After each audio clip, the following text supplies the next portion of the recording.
Welcome back to the Bourbon and BS podcast, everyone. This is episode 296. It is December 6th. Yes, it is. It's winter. Almost. We are bundled up here in the garage. Not that bad this week. It's going to have some way above high temperatures this week. I don't know if you saw that. Like Saturday's going to be like plus 18 over the average. Yeah, it's going to be 59, something like that. Something like that. Something like that. But welcome, guys. We got next week as well for those listening tonight. And then we are going to take off December 20th because that is a very busy week for Nate and myself right before Christmas. So we're going to take that off and we'll be back after that. So next week we have Jonathan Herring and it's another surprise guest along with some cool stuff we're doing next week. So before we get too far into that or even tonight's show, I want to thank you guys. Patreon.com/Bourbon and BS podcast. If you guys want to help support the show, we appreciate the continued support from our Patreon members. It also gets you a discount on the swag at buyjack.com/Bourbon and BS. So hit me up through the Patreon messages if you are on there, and I will get you that code for buyjack.com/Bourbon and BS for all the swag. We both have matching sweatshirts on. I just realized that. I'm kind of disappointed because I normally don't like that. And I did not say a word. Fuck. It's all right. We look great.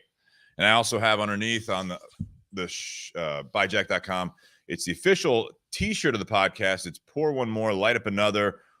We'll figure this out together.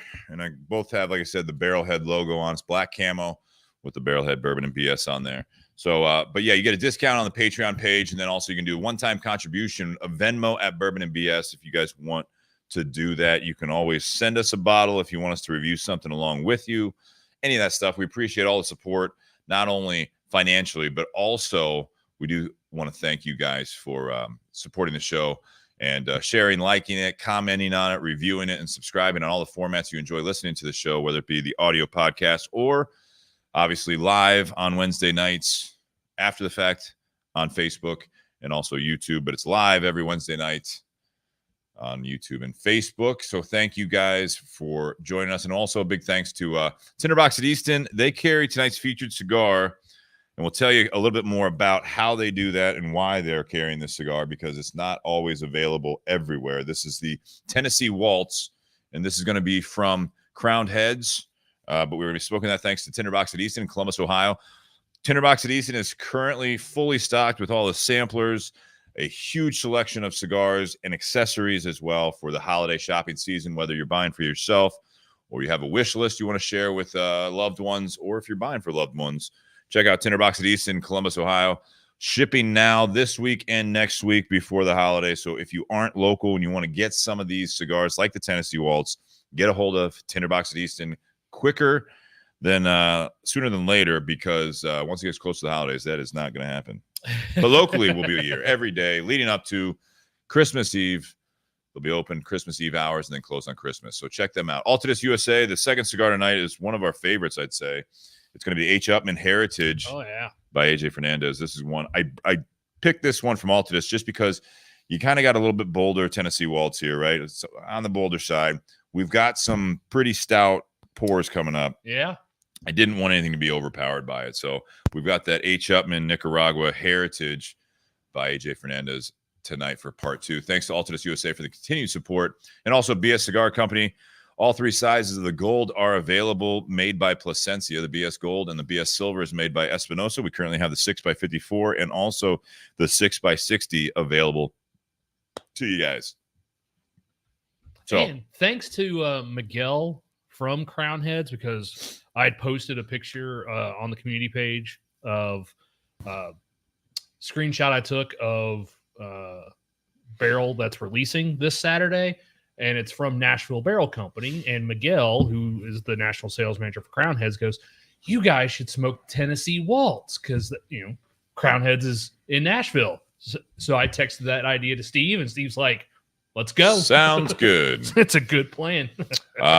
Just to show you guys as we get into the cigar, I'm going to light this up, but I want to get into this a little bit, and then we'll go through. This is a pretty cool project that we were involved in with the Nashville Barrel Company. But as you see on mine, possibly, the orange footband there, that's the only thing. Once the cigar is out of the box, this is the only thing really signifying that this is the Tennessee Waltz. It does have cellophane on it as well, but as far as there's no band on this. This is a very common thing with Crowned Heads, with their limited releases when it comes to the regional releases. Yes. So this is the Tennessee Waltz. There's also a Yellow Rose. There is a Hawaiian one as well that I always forget. That's like Pana something. Yeah. But there's a Hawaiian one as well. And there used to be an Ohio one called the Buckeye Land. And we're hoping to see that back out in a different format here someday. But I still have one. Yeah? I do. Yeah? Nice. It's a good cigar. It was a good cigar. And this cigar is also very good. Tennessee Waltz. Crowned Heads is known for utilizing kind of musical type of naming references. That's a good way to put it. And this is no different. This is going to be which one was it? It's Patty Page, that back in 1950, sang a song called Tennessee Waltz, and it's been redone by a lot of different people, but that is the original one. And this is going to be it's no different, obviously, to like Jericho Hill, the references there. We have a lot of those with Crowned Heads, the La Vereda. Yeah. Beretta. So I'm going to take my footband off here, that orange footband, and light mine up. Do you want us to talk a little bit about the project before we really get into the cigar? Because we kind of sprinkle in both of these things here. Yeah. So we're drinking stuff from Nashville Barrel Company. Essentially what they do is they source barrels from multiple distilleries and will age those, blend those, and put their own spin and make them available for barrel picks. So back in late March, Steve and I both had the opportunity to sit down with some people from OHLQ and do a state pick with Nashville Barrel Company. This wasn't like a Bourbon and BS podcast pick. This was a OHLQ State of Ohio pick, something that we were expecting, within a few months that those bottles would be distributed across the state.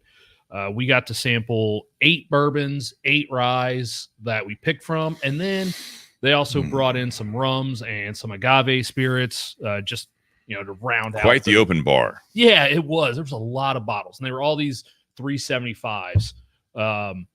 And so, everyone that was there, I think there was only one other person not from OHLQ or the distributor. Right. So really it was, 3 of us plus 3 members from OHLQ picking these barrels. And the distributor we were at. Heidelberg. Which is the box I have. Yeah. That has all these in it. So basically we picked, we all talked about notes that we got on each one. And then the state picked what barrels they wanted. I think they went with 3 bourbons, 3 ryes, something like that. So originally we were told that it was going to be something that might hit the shelves in Ohio as early as May, possibly June. And hadn't really seen anything about it. And Steve and I really weren't allowed to talk much about these bottles because it hadn't come out yet. Definitely didn't want us to post pictures where you could see the barrel numbers on them, because those were essentially, these are ones that were not picked and going back into their inventory to be used on another pick. So you don't want people going out there saying, we didn't like these barrels, and then someone else doing a barrel pick go, oh, well, these guys didn't like those barrels. Why would I want to do a barrel pick with them? So basically, I've had all these bottles in a box in my basement since March, just holding on to them and not drinking from them at all. Is that difficult? No, not really, because I've got enough stuff down there to drink already. Okay. So that was good. Okay. But no, I mean, we thought it was going to be something that was coming out. I kept reaching out to a contact that we have at OHLQ to find out. And then it was a couple months ago, someone from OHLQ, Jim Canepa's right hand or left hand, whatever, she came into Carfagna's and she started talking about this project. And I was like, yeah, we haven't seen those. When are those actually going to come out? And she told me that they were going to be released on Single Barrel Saturday, which in the state of Ohio is this Saturday. It is a collection of over about 150 barrel picks that the state has done that will all be going out on Saturday to over 200 liquor agencies in the state of Ohio. None of the agencies are allowed to say whether they're going to be one of those or not be one of those agencies. And those agencies also don't know. The agencies that are going to be one of the stores don't even know yet what they have unless they've already gotten their delivery for the week. Right. So at Carfagna's, we don't know if we're going to be one of them. And since we get our deliveries on Friday, we won't know until Friday when I get to work whether or not we're going to have any of that stuff. Yeah. So far they've revealed as of today. Today they revealed 3 of them. Yeah. So the 3 bourbons. They've got a Nashville Barrel Company 6-year bourbon, and that's going to be Barrel 1816. Do we have that? Yep, that was the very first one we ever tried. So that's a 6-year. They also have a 7-year coming out. That's Barrel 929. If you have that written down. Yep. And then that's a 7-year, and then they have an 8-year bourbon, and this is going to be Barrel number 2768. That would be towards the end because we did the 8-year stuff. What later. was the proof on that barrel? That proof is 121 even. Yep. That was the last one we did. Yeah. By that point. Well, that was the last bourbon. Right. So that was 8 samples in. Yeah. Yeah. Yeah. Yeah. I was the only one utilizing that spit bucket because I kind of knew what was going on and I knew I had to go back to work. So I'd sit there, have a couple of samples, and each one I'm spitting back into the bucket. And Steve was okay driving home. He was fine. But he's cool. I tell you what, though, I'll be honest with you. I was leaving there, and with the proof of this stuff, and I mean, again, obviously, please drink responsibly, obviously, always. That was a day that I really did not expect. I didn't know what to expect. Let's put it that way. You didn't expect to be drinking 20 different single barrels. No. No, I didn't. And I'm not kidding. By the time I was almost home, I'm like, I need to get home or I need to pull over. Like, it was just like, because it just started. It was we did it quickly. So it's like, we were there for about 2 hours. Yeah, it's 2 hours. And they're like, we weren't doing full pours but it was still, I mean, it was more than normal. More than normal. More than in a matter of 2 hours. And it just, yeah. So please drink responsibly. We all got home safely. It was interesting, though, because like, Nate said, we had that many, but we thought going into it based on the email that we're going to do, 8 samples? Yes, we thought we were doing 8. Not 16. Yes. No one did the thumbs up. You did. I think you did. I got to disable that, even though I forgot to do that because I know you're going to love doing something. You'll probably pull something out here. Oh, am I going to do the double thumb? I don't know what you're going to do. I don't. But yeah, so the 6-year and the 7-year. Do we have those here? No, these 3 are all 8-year. Do you have those here? No. Oh. That's right, because the ones that the state picked to actually they were actually going to do the barrels. The state kept those sample bottles. That's right. I forgot. Yeah. The 3 of us that were there doing this, we got to pick from the rest of the bottles what we wanted to take. So that's right. I forgot that part. So that's what we have we have basically our rejects. Let's pick one and pour a little bit here. Let's start. You're going to start with 8 years? Yeah. All 3 of these are 8 years. Okay. What else is in the box? Rye. Okay. Got it. And how many of those do we have? 4. Cool. Let's go. We've got 9 bottles. That includes the agave and the rum. So we're starting. Yeah. So the 6 and 7 year are both MGP bourbons, or they're both MGP bourbons. One's got a little bit higher rye content. So this is one of the 8 years, and we'll drink this. And do you remember where these are coming from, Steve? The 8 years? I don't. So basically, these are Booker's single barrels. That's right. That's what these are. Yeah, you're gonna have to. I mean, it was back in March, right? Yep. So yeah, so this is. Do you think I could say the barrel number at this point? It's been 9 fucking months. Do you think they've done a barrel? No one watches this. Yeah, go ahead. Okay, so this was this was barrel 2710, which is coming in at 112.8 proof. It's an 8 year. Booker's single barrel.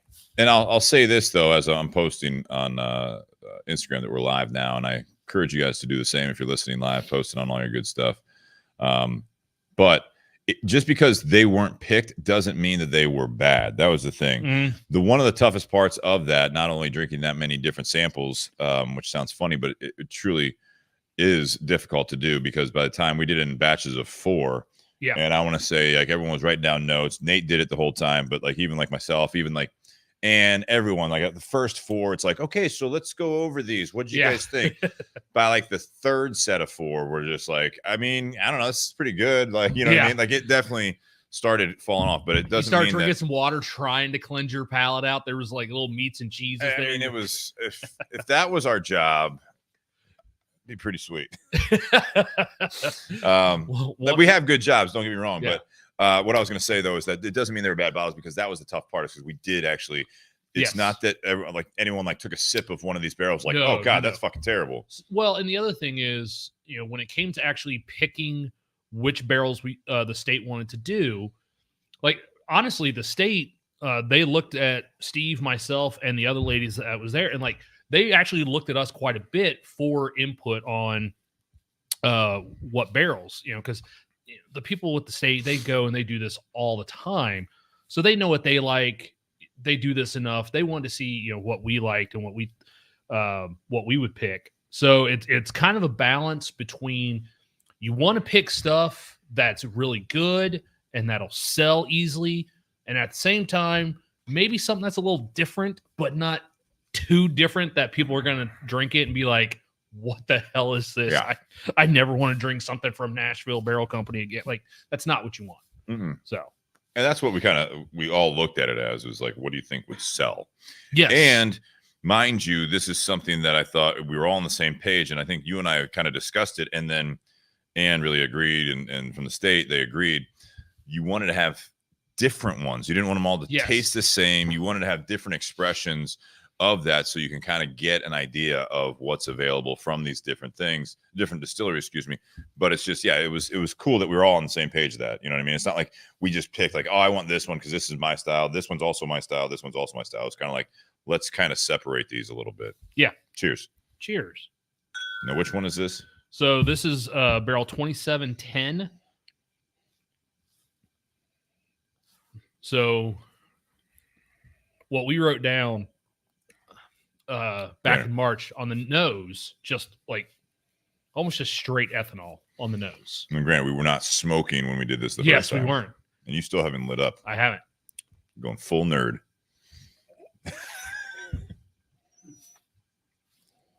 But what's funny, when I do the palate and then I look at the notes I wrote down, I'm like, son of a bitch, it still tastes like that. 9 months later, it still tastes like juicy fruit gum.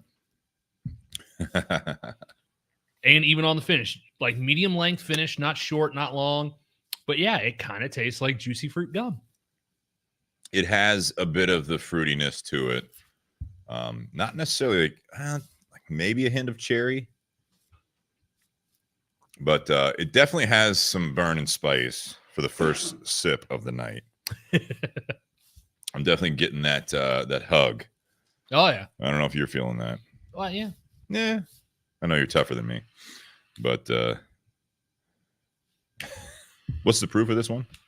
112.8. Okay, and that was the other thing. None of these bottles were below 100, if I'm not mistaken. Oh no, so on the way up there. So you have a 114, 115, 115, 116, 112, 113, 114, 121. Yeah, so we were playing with fire. We're doing it again tonight here.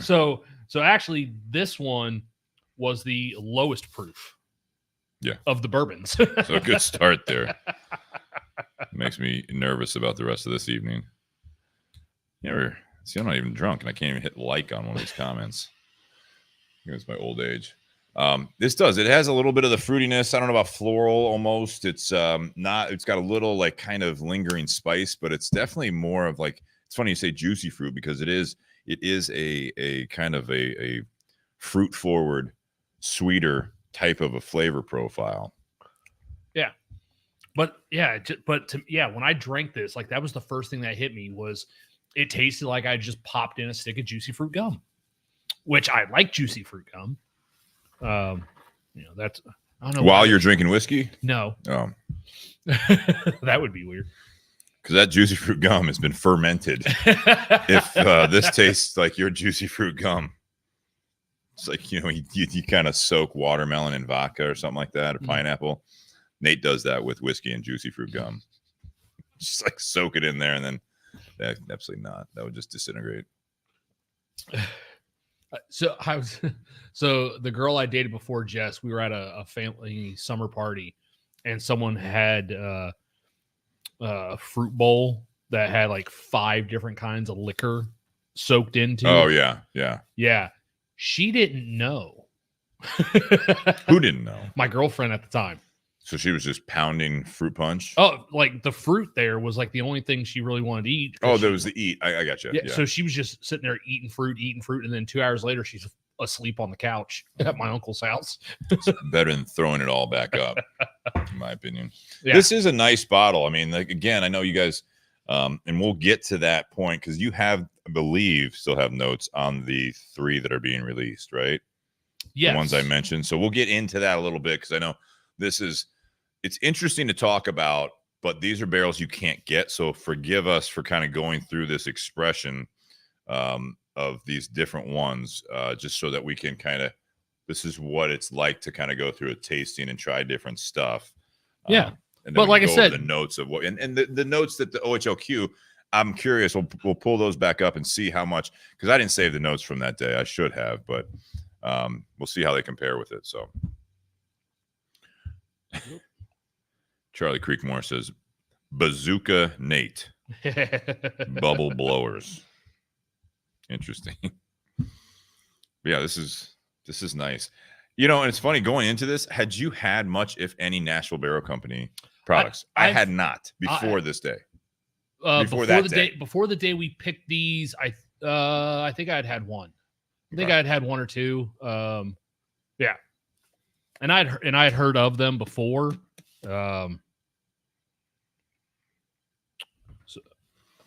Freddie, to recap, this was when Steve and I got to do a barrel pick with the state of Ohio. The state of so if you've been keeping up with the Single Barrel Saturday releases, earlier this morning, the state said that they were releasing 3 Nashville Barrel Company bourbons. So Steve and I are drinking some of the barrels that did not get picked on that day. So we have the leftovers or the rejects. So that's why we're talking about those, since now the state's like, hey, Nashville, these are finally coming out. We've been waiting 9 months to drink these bottles, and they've been sitting. And I was thinking about it today. Unfortunately, we didn't know it was getting released. When it was getting released, and Nate already touched on that. Or else we would have lined up with, I think it was Michael that we had there that day, and we were gonna possibly get him on remotely and do all this stuff. But it's just we'd rather talk about this project for those that are listening live tonight, so they can kind of get an idea of what kind of stuff they put out. But yeah, we had Michael there, and it was not, to Freddie's question also, this was not down at their location. Nope, this was at Heidelberg Distribution on the west side of Columbus. Yeah, but again, it was Michael, right? One of the co-founders. Mm-hmm. He came up with all of these bottles. So that was the whole thing. And it was funny too, because we were in this nice, beautiful conference room, kind of all set up around there, and we had 4 glasses, right? We had four of these Glencairn glasses, if I'm not mistaken. No, they were not they were not Glencairns. What were they? They were the Riedel single malt glasses. Okay. Something similar. The Riedel ones is a little different shape. It flares out more. The Riedel ones are straight wall, and then they flare out on the lip. And the idea behind that is then as you go to take a drink, the alcohol vapor, instead of like with a Glencairn being focused and rushing up towards your nose and your palate, it actually dissipates out to the side. So that way, the first thing you taste is the actual juice and not the vapors. Nice. And which is why I have a couple of those at home. I had some, and I don't know where they went in the move, and I'm kind of gonna have to look for them because I have a ton of the Glencairn and other barware. But what I was going to say is it was interesting because they had all these bottles lined up on kind of a credenza, And at first it was like they were going to be like, oh, we'll come around and pour them. But I'm telling you, no, they're real quickly it was decided like, we'll just pass the yeah, bottles. it was just passing the bottle around the table. Everyone pour, like, oh, make sure you leave enough. And then, yeah, so then, and then all the ones that didn't get picked, we got to pick over. So, yeah, it was a cool experience. Yeah, Steve, I picked a couple ryes and I picked 2 ryes and a bourbon. Steve got 2 bourbons, 2 ryes, the agave, and the rum. Mm-hmm. Yep. Yeah. And I mean, it was kind of for this, aimed towards this. Yep, that's why we've been holding on to these, and I kept them in my basement because there's less temptation with me drinking them than with Steve drinking them. So not always. Hey, I've had that rabbit hole. I think we're going to probably do next. I did crack it for one drink because I hadn't had it in forever. The Derringer. Oh yeah. But we've been holding on to those cigars and that bottle for months now. Yeah. Because we're supposed to have that. Hopefully we'll do it next week. But yeah. This what do you think of this cigar? This is the Tennessee Waltz. Like I said, this is going to be a Connecticut broadleaf over Nicaraguan filler binder made by My Father Cigars for Crowned Heads. And this is something that is a similar blend, same blend basically, as the other one, the Yellow Rose, which is only available in Texas. To kind of go into the cigar a little bit, to bounce back and forth, this is typically only available in the state of Tennessee. Now, like we had mentioned earlier, there was one available in Ohio. That was going to be the Buckeye Land, but this one is a Tennessee regional exclusive. The way that we have it here in the garage, thanks to Tinderbox at Easton, Crowned Heads does what they call a lawless day, and that's going to be when you can retailers that are qualified through Crowned Heads, they can actually buy based on what's available, but they can buy boxes of both the Tennessee Waltz and the Yellow Rose. The Hawaiian one is still exclusive only to Hawaii. And when they did have the Buckeye Land, that was also going to be available to other states. But it's just interesting, again, this is, they kind of did it, and I'll talk about the Tennessee one here. The reason that he picks certain states, John Huber, this one is state of Tennessee is where he met his wife. His family's there, and of course, obviously, Crowned Heads is headquartered in Nashville, Tennessee. CAO was also based out of that, which was kind of the first go around for a lot of these guys that are with Crowned Heads, including John Huber. So that's why they did this. This is going to be something, like I said, it's going to be that Connecticut broadleaf, dark wrapper leaf, kind of rustic, but also there's some sheen to it. Yeah. Oh yeah. Crystallization. There's some crystallization. There's a little toothiness to it. Mm-hmm. I don't know about yours. Mine's a little veiny. Yeah. No, that's what I say, like the rustic almost. Yeah. It's a little bit of a rougher Connecticut broadleaf. But no, between the Tennessee Waltz and the Yellow Rose, this is the one I actually like. This one the most. What's the difference between the two in the makeup? Nothing. It's the Vitola only. It's the size and shape of it. Really? Yes. It is the same cigar. To my knowledge, is the same breakdown. And what was different then with the Buckeye Land? So the Buckeye Land was different. I forget the makeup. That was through Drew Estate. That was through Drew Estate. So that was one of the issues there, is that I think I don't know if that partnership has dissolved entirely, but I know that they had been working with Drew Estate, Crowned Heads, that is, working with Drew Estate through the Buckeye Land project, and then also the La Coalition, which was a lower priming leaf of the wrapper leaf of the Liga Privada number 9. And I mean, that thing smoked like, I feel like the third Liga. I like that cigar a lot. And but I know that's no longer available, and the Buckeye Land's no longer available. So I assume that as of now they have no real business relationship with Drew Estate cigars. But that happens, right? And again, I think Drew Estate at the time was also focused on getting their own product out. So when you're just doing 2 small projects with a company, typically you're going to be the last in line for some of that stuff, So, yeah. But I like this cigar a lot. You like this one more than Yellow Rose? I do. Yeah. And the Yellow Rose is slightly larger. It's a box press, wider, and torpedo. Absolutely. Yeah. So not only is the shape and size different, but it's going to be it's got that yellow footband, obviously, for the Yellow Rose, Texas exclusive. All right. not there yet. Hang No. on. One more. That's why I was like, you know what? Maybe for the do smaller pours. Serve it up. Serve it up, bartender. All right, so now we're going on to 2711, Okay. which is coming in at 112.9. It's fair pour. So Drink some water here. yep.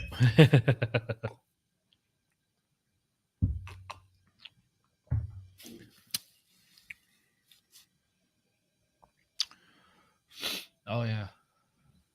Oh yeah, what? That nose is still there. Brown sugar and wildflowers. Come on. Wildflowers? That's what I wrote down. Brown sugar and wildflowers. Brown sugar and wildflowers. Just picturing you on the side of a highway around some wildflowers. Just like, Just I don't know why I had brown sugar with me, but it was just in my strolling through the meadows. kind of little jar of brown sugar.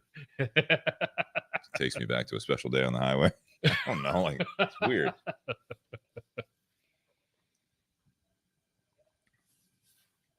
It was definitely different. Very kind of molasses on Molasses. the palate. Yep. Molasses, caramel, brown Real, sugar yeah, there for real sure. heavy on the palate. That heavy sugar, brown sugar, molasses on the palate. Yep. Yeah. Absolutely. That's what's so cool about this too, is that if these are all coming from the Jim Beam. These are all Bookers. Yeah. So They're all 8-year Bookers. Yeah. So it's just cool to see that just a different barrel, real similar proof that this is going to be such a different product. Mm-hmm. Yeah. These are 0.1 proof Mhm. difference. That's it. Same mash bill, you think, I guess, assuming? Yeah, it's Booker. Yeah, It's Booker's, yeah. the same ingredients. Booker's has one mash bill. That's it. Mhm. Whether it's Booker's or Little Book, that's it. So these are the exact same distillate. Maybe not the same batch, but they're the same mash bill. They're almost the exact same proof. So could have been, just where they were stored in the rick house. That's the only Typically, that's what it is. Yeah. It's the only thing that's going to be really different. First off, this one is definitely, I want to say it's easier drinking for me. It sits on my palate a lot better. It's, the first one it was a little fruit forward and stuff. So it was unique. It was enjoyable, but this is more of your classic, in my opinion, what I like in a fairly high proof bourbon. Mm-hmm. You've got your more classic molasses, maybe like even that, throw it in there, that little hint of vanilla in there. You know what I mean? It's your classic ones. Charlie Creekmore, Brown Sugar. You want to read it? Brown Sugar, which was a Rolling Stone song, and Wildflowers, which is Dolly Parton. Sticking with the Crowned Heads theme of music here In Nashville. in Nashville. Nice. It's all coming together. Okay. Oh, it only got one thumb. Was that me or you? That was me. Oh, so the first one was you because it was over my face. That's how it works. Not always. You sure about that? Ah. Yeah. Fuck off. This will be a good one. Mm-hmm. So, yeah, the kind of quickly, the notes on the ones that the state Yeah, go ahead. is picking. So That's good. That second one's good. yeah. Wow. So barrel 1816, which again is an MGP. They on the nose, soft and sweet, palate, slight mustiness. I had on the nose floral and honey with a long finish, sweet, and the heat that lingers. So I don't know. Mustiness? The mustiness is a little different for me. It's not going to make that one fly off the shelf there. And then 1839, they have soft, sweet banana and vanilla on the nose. I didn't get as much on the nose of that one as they did. On the palate, light caramel and vanilla. I had a butterscotch finish. So I mean, I can get where the combination of caramel and vanilla would kind of get you to that point. Yeah, and then 929 fruity gum on the nose, which on that one to me, like there was nothing on the nose. I actually wrote that. I'm like, I don't smell much of anything. 7-year, was this later in it, or was this still like our first four? This was the third one we tried. Okay, so the first 4. Mm-hmm. Okay. And then brown sugar, cinnamon, and viscous. I did say that I misread where my lines were. I had a sweet nose on this one. The fourth one, I had no nose. This one, sweet nose, they put fruity gum. So, yep, kind of lined up there. Yeah. And I had this one had a really long finish, which is where they're getting the viscous from. Cinnamon, brown sugar. Yep. Now, again, for those that aren't familiar with this, the 6 years, so the first 2 that you rattled off there, the 1816, 1839, those are the ones. Those come in at $89.99, and they will be released across the state, unbeknownst to us where. Yep. Have no idea. So this is something to look out for, but that's going to be the 6 year at $89.99. You got into the beginning of the 7-year bourbons, which are going to be coming in at $99.99. And then we'll get to the 8 years, which is what we're drinking right now. Not necessarily the barrels that were picked, but the similar ones. And they all come in at $129.99. Yeah. So what we're drinking right here, full size bottle, $130 a bottle. Mm-hmm. So it was so nice of them to sit there and say, here, you guys can keep what's left over. There's not a whole lot you can do with the open bottles, Yep. especially because he was driving back to Nashville. Yeah, exactly. So it was kind of like we were very lucky. Yep. So this last one for the bourbon is a barrel 2768 coming in at 121 proof. So I wrote down that had some ethanol with some slight sweetness on the nose. And then on the palate, kind of a light caramel.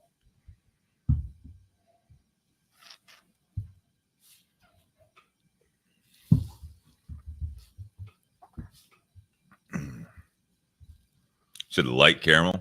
Yeah. It's got a longer finish than I remember writing down, though. Like that finish, as soon as it goes down, like kind of pops through your nose. Yeah, it's got a little punch there. Yeah, well, and this was the highest proof bourbon of the 8 that we tried. Was this one? So we have the lowest proof and the highest proof on the table. But I mean, again, the lowest proof, the first bottle we tried here tonight, that was our first sip, right? So that did have more of a kick to it, I think, as we got into it. Going to the second bottle, which was around the same proof, 112 something, right? Yeah, it was 0.1 difference. But so different, definitely hit my, what I look for in a sipper, I'd say. That goes down a little bit too easy because of how smooth it is and those classic bourbon notes. This one is kind of in between, even though it is much higher proof. Gotcha. Well, and I'd also written down like what 3 were my favorites of the ones, and one of my favorites was bottle 929, which is one that they picked. Another one of my favorites was the very first one, 1816, which is another one that they picked. And then the 113 on 2B, which... It's interesting. They only picked one 8-year bourbon. Yeah. Which is why we have the other 3 here. Yeah. Makes sense. So the one that we had second, this one that you said was your favorite, that was like in my lineup, that was my number 3, but it was the one of the other 2 got picked by the state. So this is the one that didn't get picked. So that's why I was like, I want to take this one home. Got it. Which is why, if you notice, I actually wrote initials on it. Oh, did you? The first and third one, those were the 2 that you took home, and this one's the one I took home. Interesting. Because that was my favorite of the ones that did not get picked. Nice. It's my favorite tonight, that's for sure. Honestly, it is. Yeah. Yeah, I mean, if I recall, I was also pretty feeling pretty good at the end of that, and I was like, "Just Nate, you go ahead and pick first. Take what you want." Because the other thought was, you take what you wanted to your house, and the thought was they'd come here for the podcast. The other ones, yes. So, but that's all right. It all worked out. Yeah, you're like, you know what? Just put them in one box, take them home, and we'll figure out what to do with them at the podcast. Yeah. So yeah, they've been sitting in my basement for 9 months. Perfect. All right. So do we want to move on to other ones? You want to talk about how you think the cigar pairs with this? What are you thinking? We are right now at about 40 minutes, a little over. I'm thinking we kind of round out this one and we kind of go into the other ones into part 2. What do you think? Yeah, we can do that. I do think I think this was a good call on the cigar because this cigar has got so much richness and body, not a whole lot of spice, which is nice because something that's this flavorful without having a bunch of spice to it is a good pairing with some bottles that are higher proof that usually are going to have a little kick to them. Yeah. So I think these actually do go. The cigar goes pretty well with all three, but yeah, I agree with you. The number 2, like, yeah, that's still, I'd say it goes the best. Yeah. It's just, that combination of that molasses and floral notes, with the flavor of the cigar, it's just a really good pairing. Yeah. Yeah. Thanks, T-Rain out there on YouTube watching. Keep up the good work. Thanks for tuning in on YouTube. If you guys are watching or listening after the fact, I mean, this is something that you guys can watch on YouTube, either live or always available on our Bourbon and BS podcast station or channel, whatever it is on YouTube. So thanks for tuning in on that one. Yeah, I think the second one definitely goes the best with this cigar, obviously. This cigar, it's a richer cigar, like you said. It's got some of those classic, I think, when you talk about, especially coming out of the My Father factory, the broadleaf over Nicaraguan tobacco.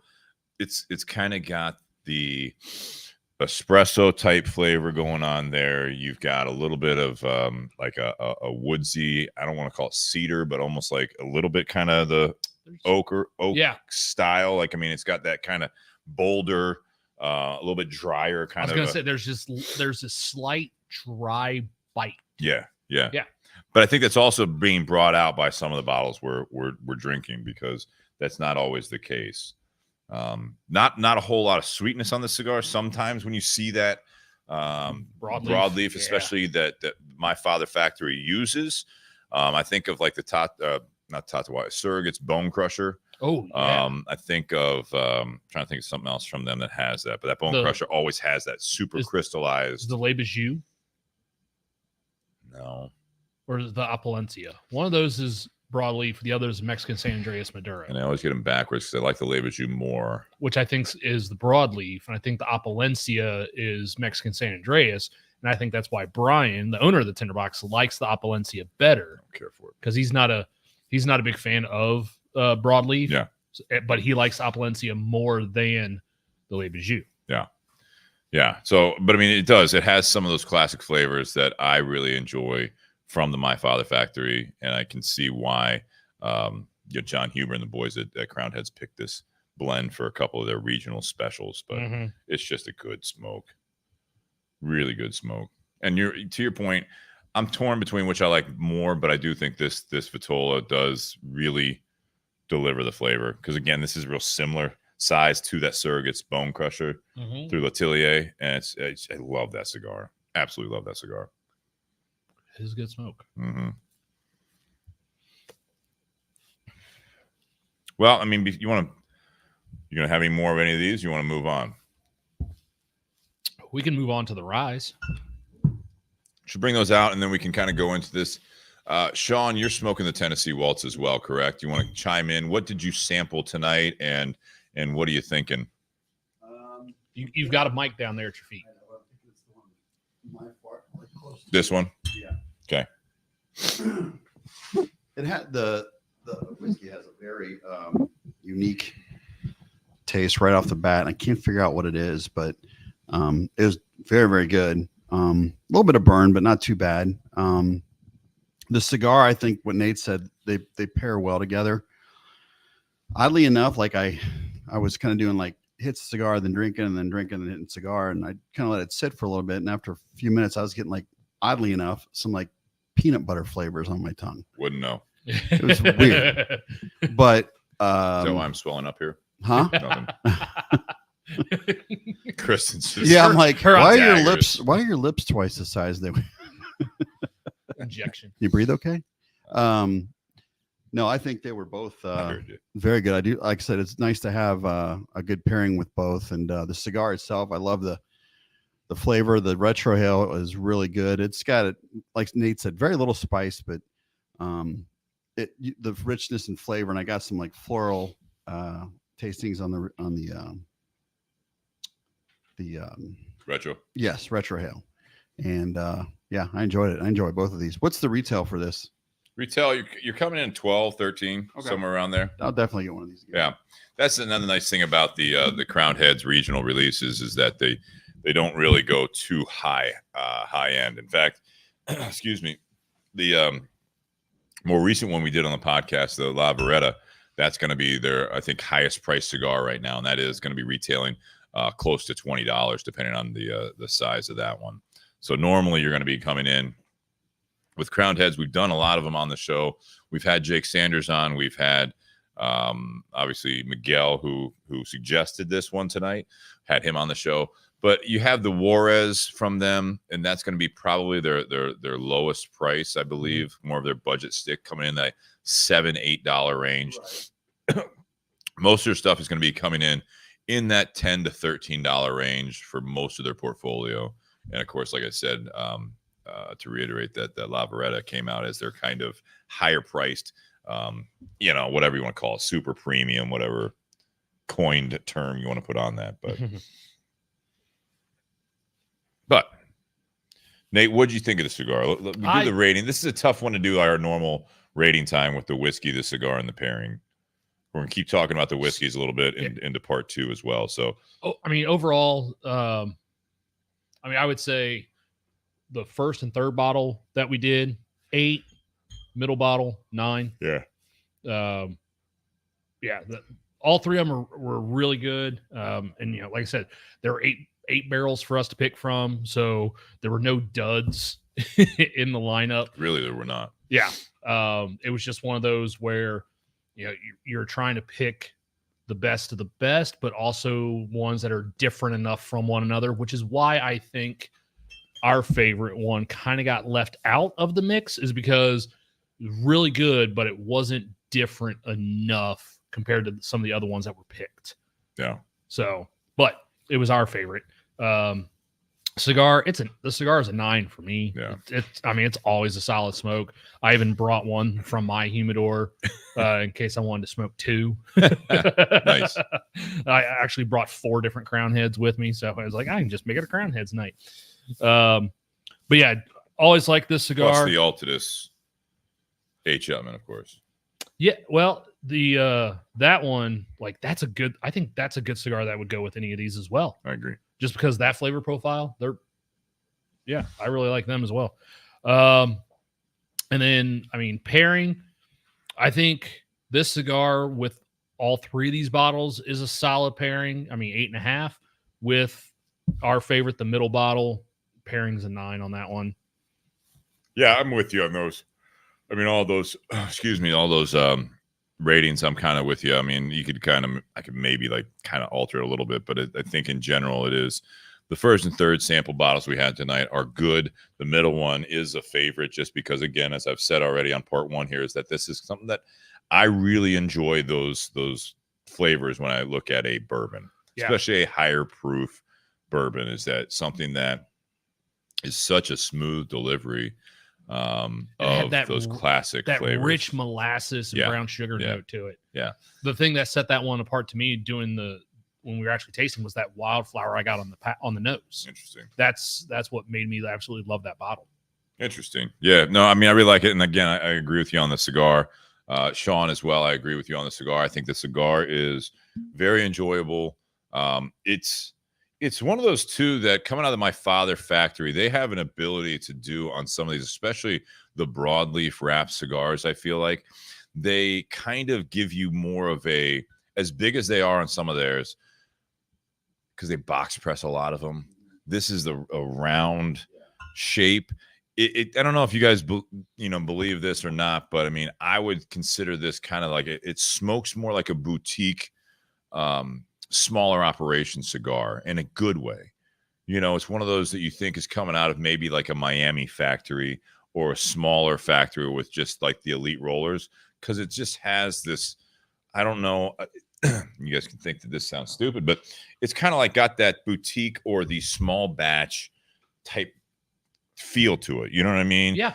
And it could be because, like, to your point of the wrap relief, it's kind of I call it rustic. You had the vein comment on there, but the way it smokes, it's just kind of like a custom rolled cigar versus a mass produced cigar, I guess you could say. And I don't know if that's just because it is a limited release. That could have something to do with it. Is that it's just, certain rollers are rolling this one because it is a small production cigar. I don't know what it is, but I think that sometimes My Father cigars can do very well with that when they're not doing the box press. It almost looks like a very over polished, almost perfected machine feel. Yeah. Kind of like a mass produced thing, where this is coming across as more of a this is a special cigar. I think so. But yeah, that's what I think of this one. And again, guys, go out Saturday. This Saturday, it's going to be December 9th. December 9th, Single Barrel Saturday. If you're in the state of Ohio, and check out your local brick and mortar, the Ohio liquor locations. Yeah, so early Saturday morning, probably about 3:30 a.m., the state will update the OHLQ map, and you'll be able to find where all the barrels are going to. So you'll be able to You have to search by name, or they're going to do it a special page. There might be a special page to it. I don't know how that's going to work. But yeah, so all the barrels, you'll be able to find out what agency is getting those. Again, there's going to be 200 agencies across the state participating in Single Barrel Saturday. For those watching live, do not go to your local liquor agency and ask them, because they are not supposed to tell you whether or not they are one of those. They have been sworn to secrecy. It's one of those things where if an agency does start telling people that they're going to be one of those places, then that agency is not going to get picked to do future special events. So that hurts their business. So they don't want that. So don't ruin it for everyone. Well, and literally the first day they started sending out those emails about stuff at Carfagna's, we started getting people coming in asking for it. And it's like, we don't know. We won't know until, we actually get the delivery. But even then, we're not allowed to tell people until Saturday whether we're one of those locations. So, and you can sign up to do this. Go to OHLQ.com and you can sign up to receive notifications, including the OHLQ Single Barrel Saturday daily reveal messages. Yep. I just tried to do that because I don't think I was getting those, but I'm gonna have to go to my preferences somehow here. Yeah, that's a separate, after the fact. That's a separate subscription for the email. Is just the Single Barrel Saturday releases. Right. So, yeah, go on there. You'll get all the emails. I know everyone kind of has different feel about a lot of emails coming at you, but this is one that's definitely worth doing if you have the interest for that. So OHLQ.com for that information. And with that, I think we're going to round out part one, and we're going to keep drinking, sampling. What is the first one of the ryes we have going on here? So the first one is barrel 7013. So all the ryes are 7-year MGP 95.5 ryes that retail for $99.99. Don't know because it hasn't been released yet. So I'm assuming that the ryes that were picked were going to be Single Barrel Saturday, but that email hasn't come out, so I don't know for sure. I would just be speculating. Yeah, we'll find out more tomorrow and the next day. I think they're going to be revealing more and more as we go forward. Yep. So cheers to part one. Happy Whiskey Wednesday. We're going to take a quick break, and we will see you guys momentarily.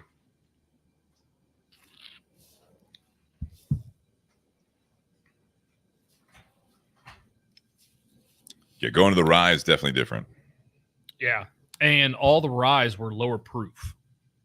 So let's see. This one, again, was the lowest proof of the ryes. This is 106.2. And again, single barrel ryes, you typically don't get as high a proof as you do with single barrel bourbons. Yeah. The bourbons, I mean, I've had a single barrel bourbon that was 142 proof. I haven't had too many ryes that, even touch the the 1-teens. So the rise that we have are 106.2, 110.2, 111, and 109.8. Okay. So they're all 106 to 111. So again, they're all right there in that same ballpark. They're coming from the same distillery, same age on them, but they all tasted a little bit different. Mm-hmm. This one's got a nice little floral note on the palate. It's definitely a big change. Mm-hmm. Wow. More spice on the back end. Mm-hmm. Oh. Sean, do you want to try any of the rye? I'm good right now. Okay. Yep. Got it. Yeah. All right. Do you want to get just going here? Sure. Oh, no information on this? What the shit?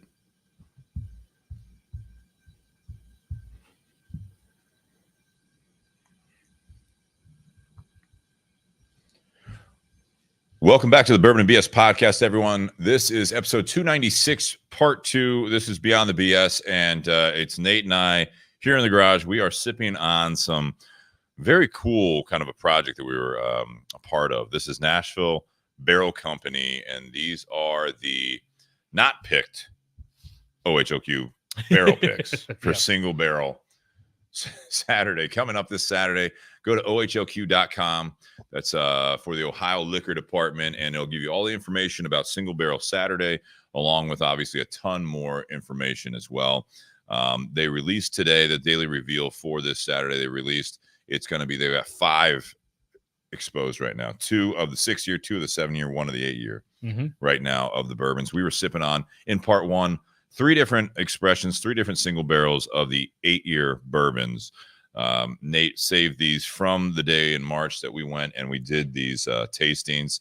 We went in thinking we were going to be sampling 8 bottles or 8 samples. We walked out of there after 20 different samples of liquor, 16, 8 of bourbons, 8 of the ryes. What was it? 2 rums and 2 agaves. 2 agaves and 2 rums. That was a fun thing just because, you know, we had Michael there, one of the co-founders of Nashville Barrel Company, and he's like, you guys want to try some of the rums we have? And everyone in the room's like, sure, let's try the rums too. This is after 16 samples. Yeah. What about the agaves? We do this agave. We're like, yeah, let's do it. So that was a fun day. It was. Part 2, we do a little bit beyond the BS. Like I said, this is going to be when we keep sampling some of this stuff. We're now on the rise. We've got, you said these are all, how year? These are all 7-year rise. 7-year rise. 95.5 mash. And MGP barrels here. So talking about embrace the change for part 2. This is something I say, you know, as we get closer to the end of the year, it's a perfect time to think about how 2023 has gone for us. And again, we're only a few weeks away here from 2024. How do you handle things changing and also staying the same? Are you busier than you thought? Have you grown? And what is changing for you? It's so interesting to me. It doesn't matter what time of the year it is, especially now. I don't know if it's the stage in life that I'm in, but we have really found our stride again after the last few years, that just things are not changing as dramatically out of our control, but changing with a little bit more of control on our end, whether it be jobs, whether it be relationships, whether it be your day-to-day life, your health, everything else. I think that people are really, around me at least, are taking, I guess, more control of their life. And I don't know if that is a response to a little bit lack of control. I mean, it feels like it never even happened almost. You know, it's almost like a bad dream with the COVID stuff. But I mean, you know, now we're at this point where I think there is a little bit of a change. People can work remotely in a lot of different jobs. You have people wanting to get out more, I think, still. I'm interested to see. So being in the retail business, this is what we want. We want people to get out. Yeah, we are brick and mortar retail. This is not online retail. And I saw a lot of that in, leading up 2019. Amazon, other online retailers, even brick and mortar, like the chains, they had their online presence. And I think we had gotten to that point where people really didn't want to go out and deal with the crowds, didn't want to be around people. It was almost like a great reset where now coming out of that, and I'm interested to see if it remains, when we talked about this before on the show where, about best practices, I think that one of those things coming back out of it is that people wanted to get back out. They wanted to experience life. And I don't think that, I hope that's not gone away as a best practice. I want to see people out, not just for the business. Obviously, I want to see Tinderbox at Easton do well. I want to see where you work, Carfagna's, do well because they are locally owned businesses. Tinderbox is a franchise, but locally owned business where there's a lot of experience that goes into it, and there's a lot of livelihoods that are based off of that. And I think it's good for people to go out and do these things and get out of your shell. You know what I mean? Especially because there are people that are working from home. I was just talking to someone in the store, and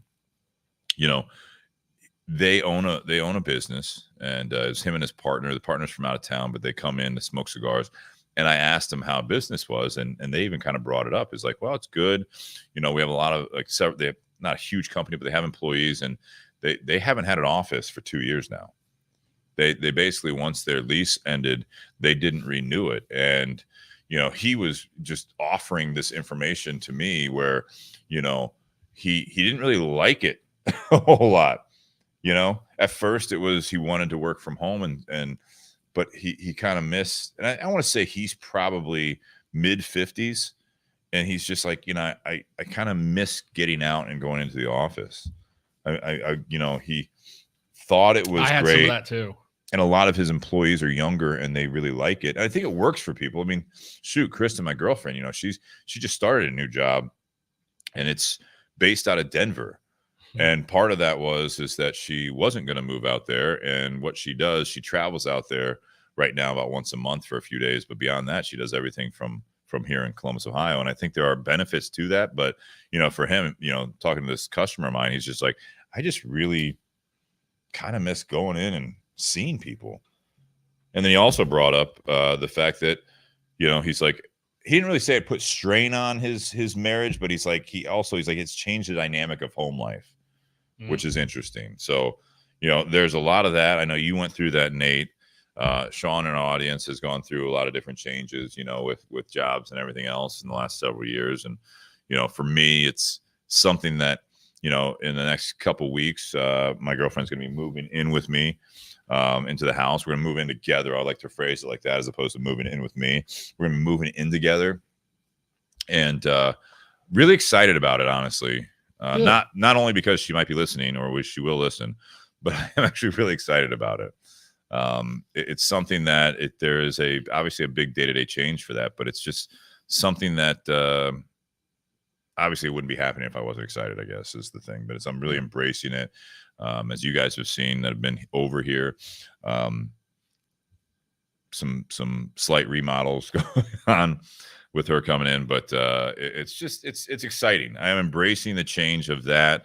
I'm embracing the change of whatever comes my way, our way, when it comes to the work side of things, with whether or not people get out and shop and they have the holiday spirit. Watching the news right now is still tough to see the holiday spirit out there.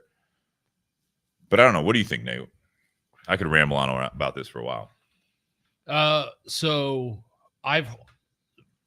this will be my first Christmas season at Carfagna's, and I've heard stories about how crazy it gets, especially in the market side, and get a lot more traffic in the wine and liquor department as well. People like to buy gifts for other people, or if they're hosting, they like to have some bottles of wine or liquor, whatever it is. People having parties, also getting ready for New Year's. So I'd always heard about how crazy it gets, and I'm actually looking forward to experiencing that, because the more people that come into the store, the more opportunities there are for me to do what I was hired on to do at the store. Mm-hmm. So, so I look forward because I love, even though I'm still learning more and more about the different wines that we have, it's still an opportunity to tell customers stories behind some of the labels, behind the products. I get a lot of people that they'll come back in, after I sold them on a bottle of whiskey or something and, give me a compliment about how much they enjoyed that bottle, which I always appreciate. So it's more of an opportunity to do that. So I look forward to it. But prior to this year, like initially, like the whole work from home thing, when we thought it was going to be 2 weeks, like I was like, all right, cool, this will be fun to do. And then it just kept going and going. Oh, it got to the point where I missed going into the office because I felt like I was more productive at the office. If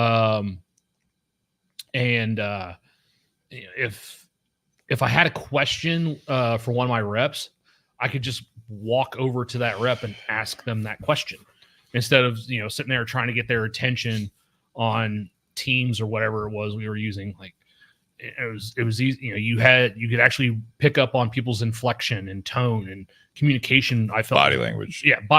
So I felt communication was better when we were all in the office together. Mm-hmm.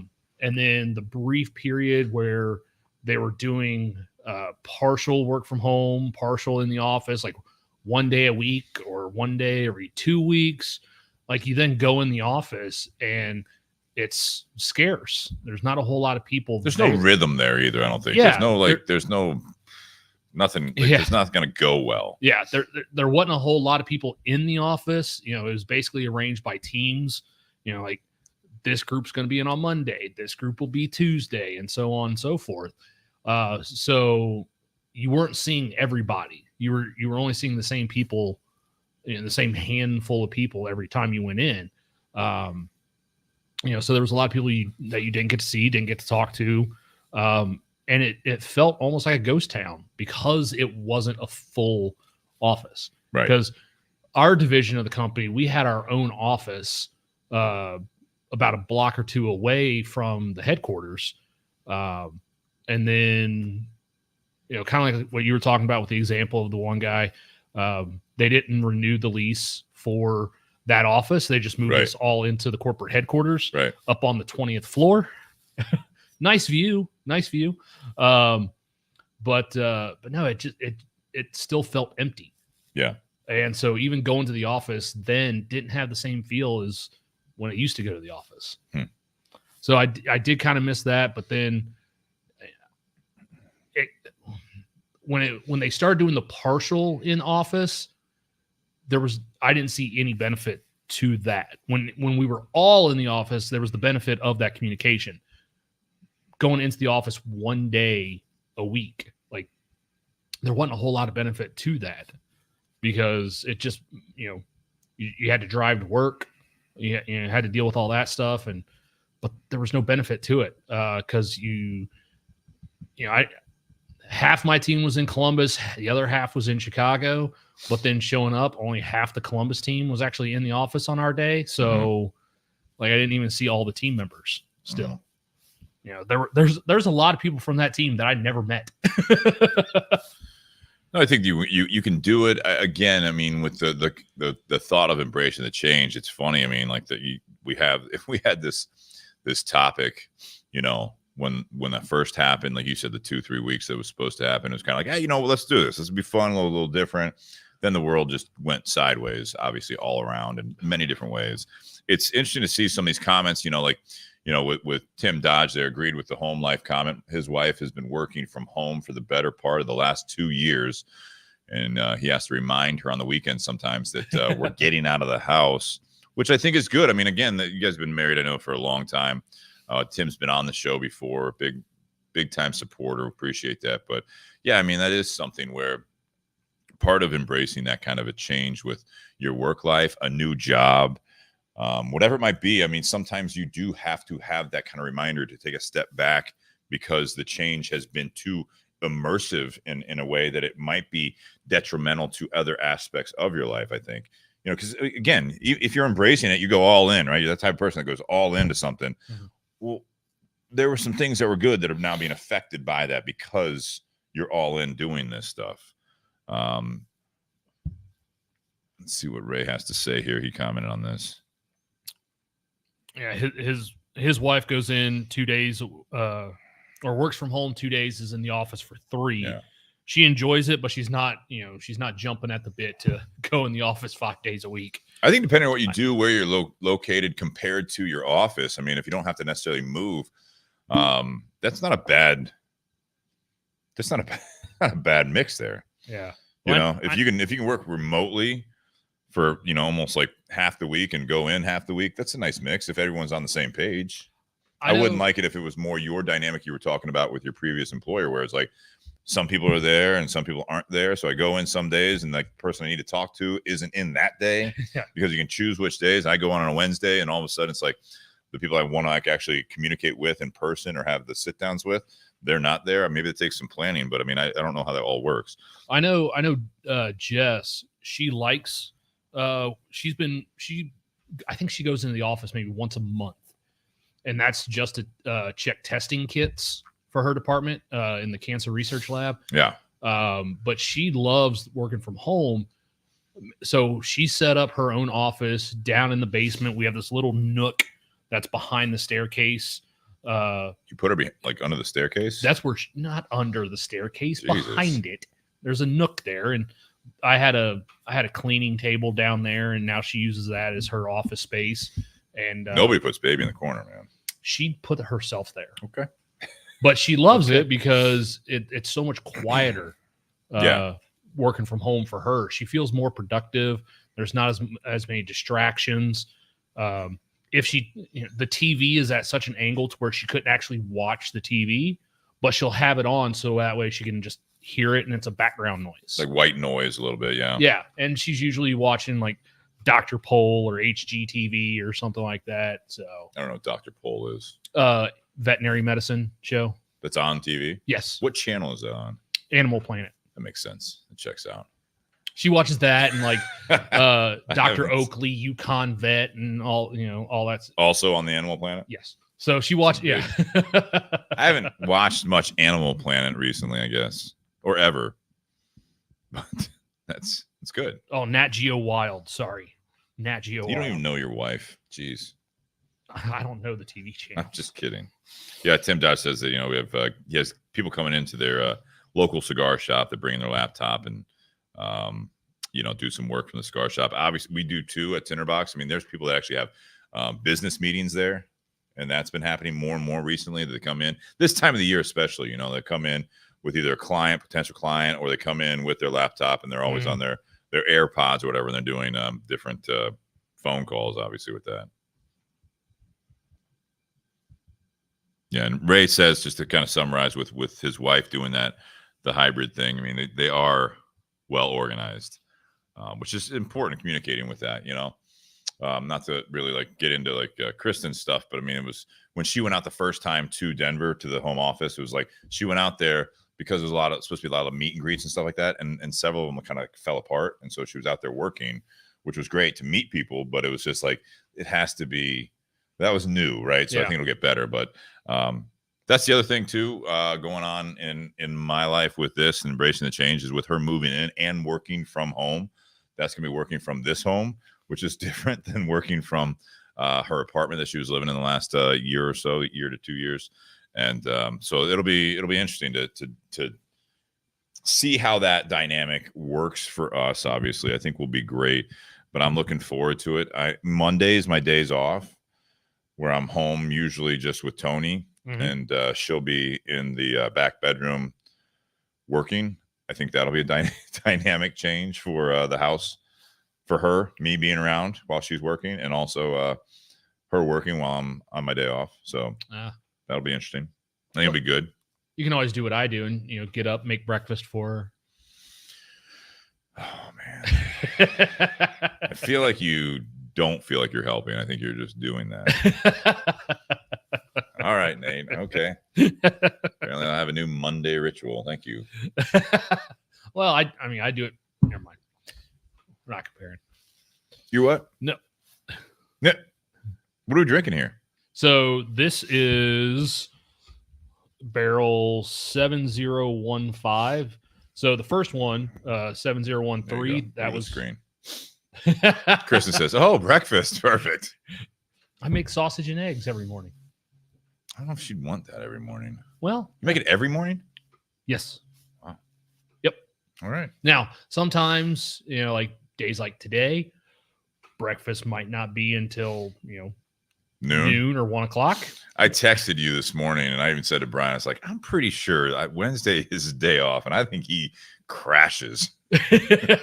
Well, I saw you were back at it with some Watershed last night, and I'm like, I think he had a night. And I said no. I even said to Brian, I was like, no judgment. It's his day off. I had 2 pours. That was it. Yeah. Huh? I had 2 pours, but I was up till 4:30 in the morning playing video games, and so I slept till noon.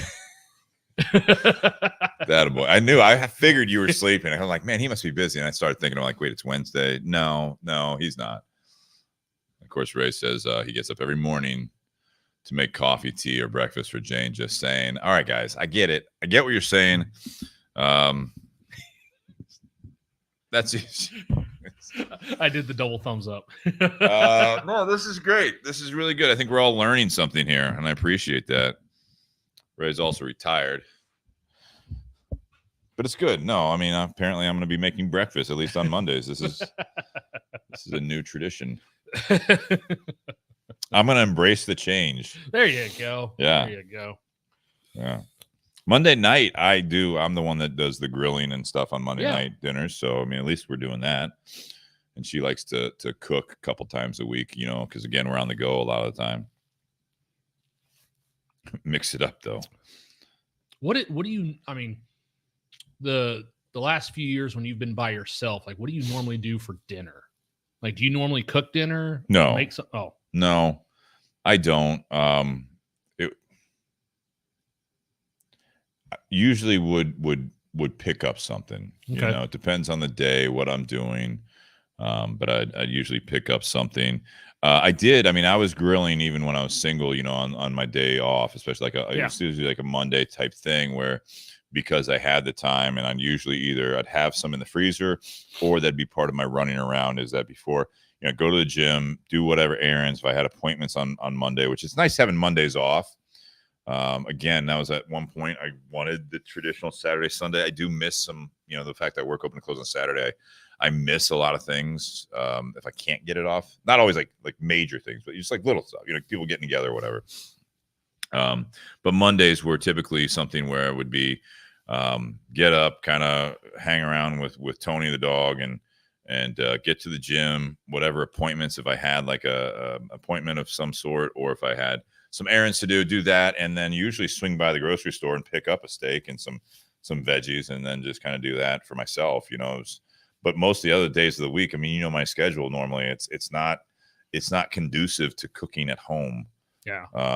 Normally it has been and is currently, not right now because it's wintertime, but it's like, Sunday I'm off, and that's usually either doing something enjoyable if possible, or mowing the lawn or doing some of that stuff. Monday was usually the appointment running around day because everyone else is working. Tuesday open to close. Wednesday work and do the podcast. Thursday work and play softball. Friday work and have Friday night off, and Saturday open to close. And then there's all the focus sessions in there too. 4 to 5 workouts a week. So I mean, yeah, and it's just a weird schedule, but it's something that this has been very good. Obviously, being in a nice, healthy relationship with Kristen, is that with these changes going through here right now for us, this is a big transition, and I think this is a big relationship step that I'm looking forward to. And it goes into, I guess, consideration that we've both been in relationships. We've both been married before, and it's a constant effort to continue to communicate during all these things. You know what I mean? Not let things overwhelm and get lost in translation just because things are good, so you just kind of roll with it. No, I mean, it's constant communication, which I think is part of the embrace the change kind of a topic here, is that when you're going through all that stuff, whether it be a job, a new employer, or things are changing at your job, that you're a lot of adapting. You have to adapt. But I think communication is such a huge thing Adapt for and everything.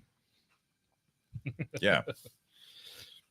Yeah, I mean, it is. But I think, when it comes to the relationship side of things too, I mean, you got to get out of your comfort zone a little bit sometimes, because when it's involving either a significant other, if it's involving, your employer or coworkers, whatever it might be. But I mean, you do have to get out of your comfort zone when it comes to your health side of things. If, it's much more comfortable not to get up and get out and walk or do some exercise or eat a little healthier. These are the things that I think that, you have to realize that there's a change for a reason. And hopefully it's always either for the good, or shortly in the future, it will expose that it was for the good, or you made the best of the change, I think.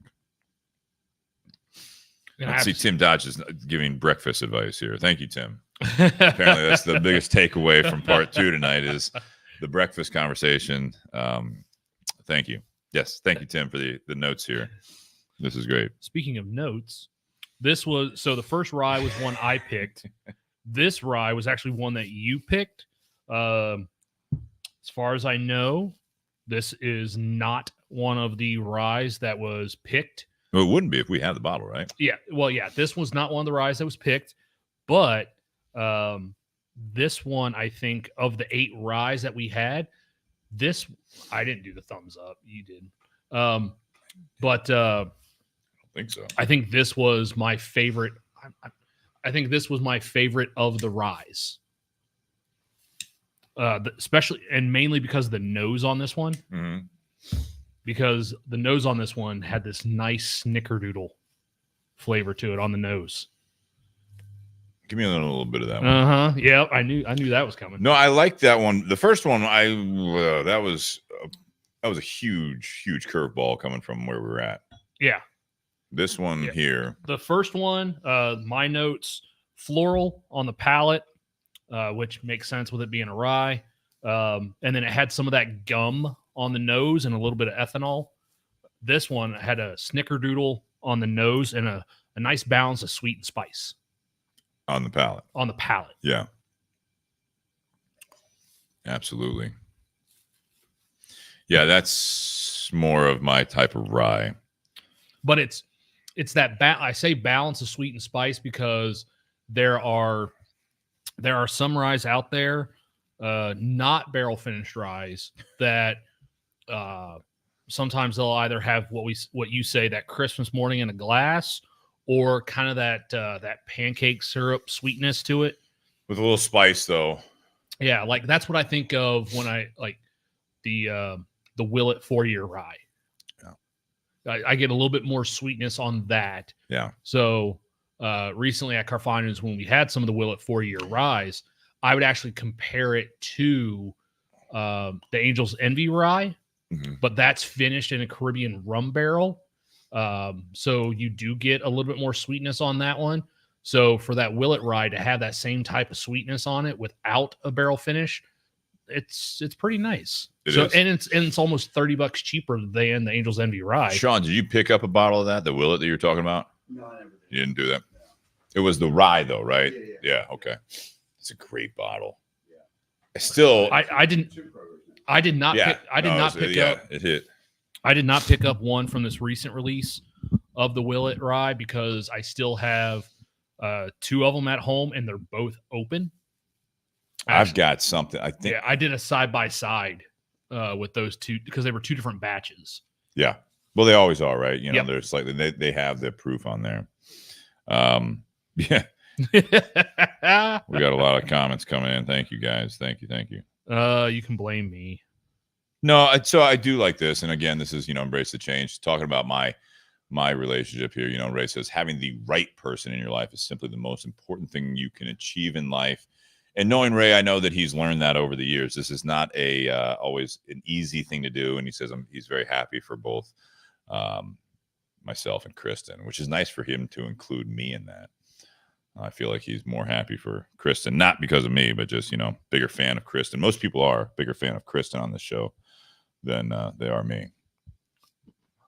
I've known you longer, so I'm and you like her better still. I'm going to go with she is nicer. She's very she's nice. such a sweetheart. Yeah.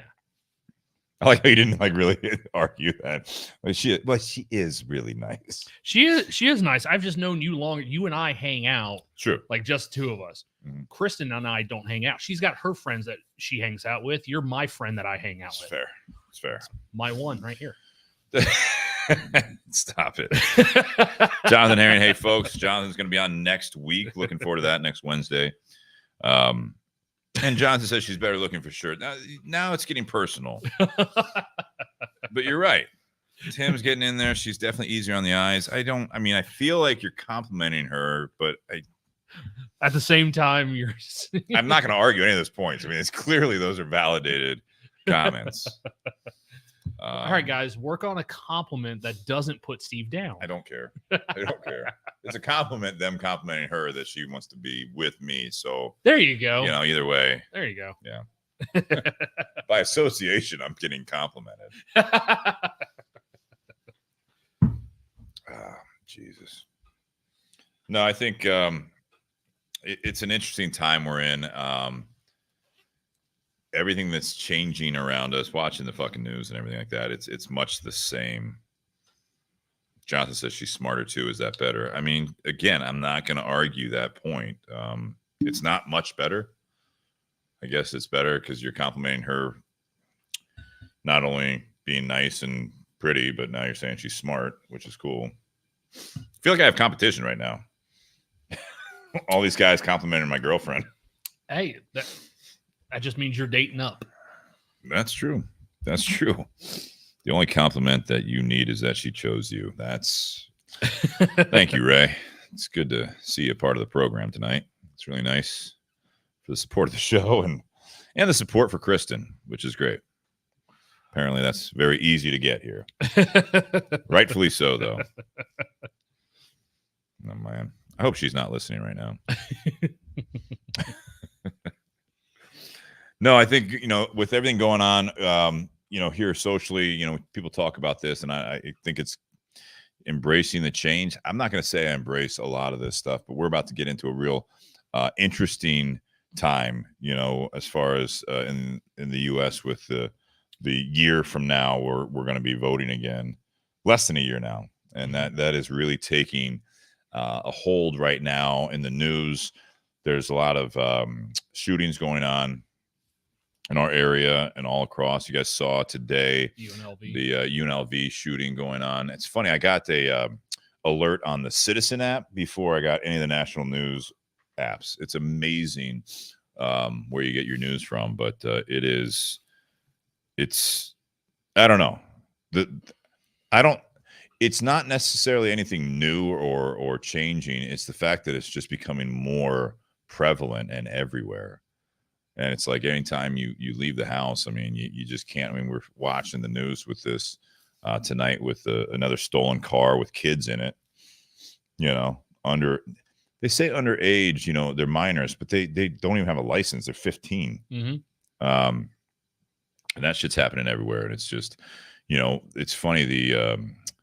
The FOP head, says his response is, I get where he's coming from, but it's almost like I thought of this as we're talking into this. I know this is a little more serious talk with this, is that his response was not like about like trying to correct the problem. It was literally like, you guys, you drivers out there need to fully be prepared to look both ways every street you're going past, because this is a possibility this is going to happen. And I'm like, what kind of message is that? I mean, I get it. That's like a dad telling you, it's like you have to be prepared for everything. But it's like that's your response to this, is that he's almost saying, and again, I'm sorry to get too far off course here, but it is his almost thing is like, you guys need to like embrace, you need to accept this as a possibility. I'm like, yeah. Well, I think in Chicago, it was Chicago. It could have been another one of those cities where I think it was Chicago. They're issuing, if people want, they can get at no cost to them except taxpayers. You can get a like an Apple tag for your car, so that way if your car gets stolen, you can locate it. That was their solution. Again, Okay, that's a, I don't say solution. That's a piece of advice, but I don't get it. Doesn't fix the problem. It's and I get it. There's a lot that we can go down that rabbit hole. Tim, he comments, we haven't watched network news or even listened to it for probably 2 years now. 80% is negative garbage. We don't need it in our lives. I'll encourage you guys that don't watch the news. If it fits in your schedule, watch the morning news because it's not quite as bad. There's a lot more feel-good stuff, a lot of weather stuff, That's how you want to start your day. Local around here, on Fridays, that's like Fur Baby Friday. They talk about an adopted dog. It's kind of like the Anchorman when he talks about the water skiing squirrel. You know what I mean? Like there's a little bit of fluff pieces more on that stuff. The nightly news is, well, it's terrible. I'd say it's just absolutely tough to watch, and that's what I was watching tonight. It's just, I don't know. I don't think that we need to accept all change, I guess, is my big thing. There's got to be some sort of a again, going back to communication, you have to have some sort of a voice about a lot of the things that are happening right now in the world, not just in your own personal life, but obviously, as I always say, is that we talk about in here a lot, is that you have to focus on your inner circle first before you really start focusing on going outside that, right? With what's going on in the local news, the national news, and everything else. But I don't think that we need to accept all change that's going on. Not saying you have to be stuck in your ways or, old fashioned or whatever it might be, but just because things are changing doesn't necessarily mean that it's all for the good. And I think you have to be able to, on both sides of it, it's not always staying the course is not always the best either. But I think you have to be able to question things. You have to be able to critical think on a lot of these things, right? You don't just go along for the ride constantly. And at the same time, you don't have to question everything because you have this preconceived notion that you know better. I think we see a lot of that. I don't know about you, Nate, but it's like you see a lot of that, and people think that a lot of things that are being protested against or the things are new. A lot of these things that people have problems with are new. It's like, no, this is very cyclical. This has happened before. Maybe not be the exact same issue, but it's constantly the same thing as it was before, in a sense that a lot of times younger generations will start coming up with things and thinking they know better. And then real life hits and it's like, no, that sounds good, but you can't just change everything because you feel like it. Some things sound good on paper, but not in practice. Right. No, I would agree with that completely. I don't know. Anyone out there that's listening right now, if you guys have any comments on this, we'd love to hear from you as well. To Tim's point, it was years ago when Jess and I were still living in Grandview when I kind of stopped watching. I used to watch the nightly news. We had a TV in the bedroom and it was on my side of the room, and watch the news at night, before going to bed. And then you sit there and you wonder, like, oh my gosh, why is it taking me 30 minutes to an hour to go to bed, to actually fall asleep? And it's not just, the fact that you have that stimulus and, the light from the TV and all that stuff. But sometimes that nightly news, it gets you so worked up that it takes, Sean's burning his eyebrows off back here. He's got a flame going. Scientist over here. Just turn it down, man. Sean, I've got like 8 lighters with me. But no, it was one of those things, to Tim's point, like it just made you feel negative. And it made you feel angry. You got angry at the world, angry at other people, and it had too much of a negative impact on my day to day, to where that's why I stopped watching it, because it was having too much negative impact and too much negative influence on my mindset, my sleep, whatever. It was just all negative, all bad, and it just made me feel bad. I'm like, fuck that. I'm not going to let the TV, dictate how my day goes. So that's why when we first moved to Hilliard, one of the things I told Jess is I don't want a TV in the bedroom. If we want to watch TV, if we want to watch the news, we want to watch a movie or whatever, we can go in the living room, we can go in the basement, but just keep it out of the bedroom, because then it's just another distraction in the bedroom. No, I get that. I mean, I have one in the bedroom. It doesn't get used nearly as much. It really doesn't. But I get what you're saying. I don't necessarily agree with tuning out completely. I know you can do that. I don't know. I think it's different for everyone. For me, I think in 2020, 21 into 22, I was definitely more seeking it out. Now I just I'll go a week without watching even the morning news, but a lot of times I'll wake up and I'll watch, the morning news. Just to get touch base. It's funny, depending on when you catch the news. So it is not only morning news, but if you catch like the 6 o'clock or 7 o'clock news, that's one thing. 8 o'clock news, it's already like if you're local, because Channel 6 and 28, they're sister stations and they have the only local news. And by then it's almost like they're just summarizing their last several hours. So you're not really getting a whole lot. And then by the time you get to, like I said, like you're pushing 9 o'clock when they do their own like local whatever show where it's not really news. You're just getting like, oh, this festival is going on, like all this stuff. So if you want just like fluff pieces, wait until closer to the end of the local news, you get more of that. 6 o'clock, that's kind of like a continuation of 11 o'clock news. The 5 a.m. one, the 11 o'clock news had just ended, and now all of a sudden the next shift's in, and they're like, well, let's just talk about the terrible things that they talked about last night. But I don't think necessarily tune out entirely, because then you don't know what change is happening. So when you have no basis, I mean, if you can live in the bubble a little bit and you're fine, that's cool. But I think that if you're not participating in learning about what's going on, whether it be watching the news, whether it be, on your phone or computer, you have less, I think for me, you have less when things are changing around you, you have less validity in your complaining, because you don't know what's happening around you. And if you don't want to, if you want to just be disengaged entirely, that's fine. But picking and choosing when you want to engage is a little tough when you are ignorant to what's actually happening and you're going off of what you've known for years. You know what I mean? Like, it's just a little different. Jonathan Herring says he had a conversation with the family at Thanksgiving. When you get older, you seem to go to the world is the most terrible it's ever been. Read history, it's definitely been worse. That's kind of what I was saying, is that we've been through all this stuff, in a matter of fashion, right? It's not necessarily the identical things, but there's always some sort of war going on in the world. There's always up and down and inflation. There's always politics. There's always a back and forth. There's always everything.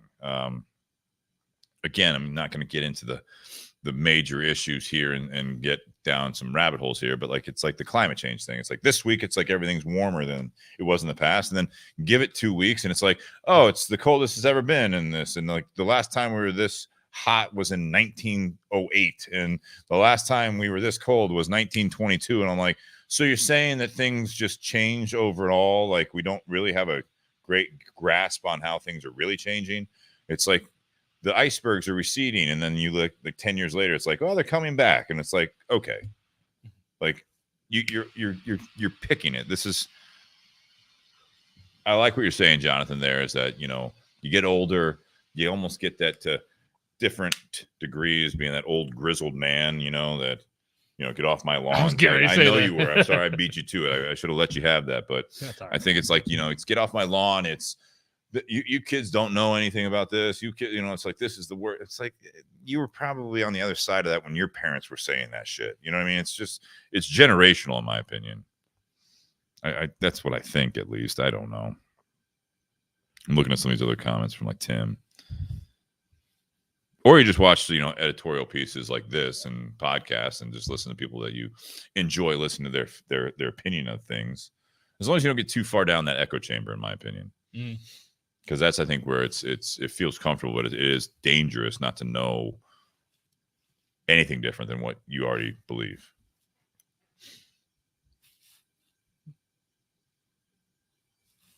So this rye. Go ahead. This was one I picked. This one to me had the sweetest nose. Real long, spicy finish, though. It's enjoyable. I think this is the third one. I think I still am impartial to the second one, but this has a nice, unique flavor to it, for sure. I think when you and I more of a grain spice to it. I think when you and I were picking what bottles to take, like since I took my favorite bourbon with me, I think you then took your favorite rye. Okay, might be because that's why I have your initial on that. Or no, what's the next one? Or no, that one's one. You had the first and last. I had the middle two. The last one's you. The last one over here that we haven't done yet. That one's you. Let's take a sip of that one here.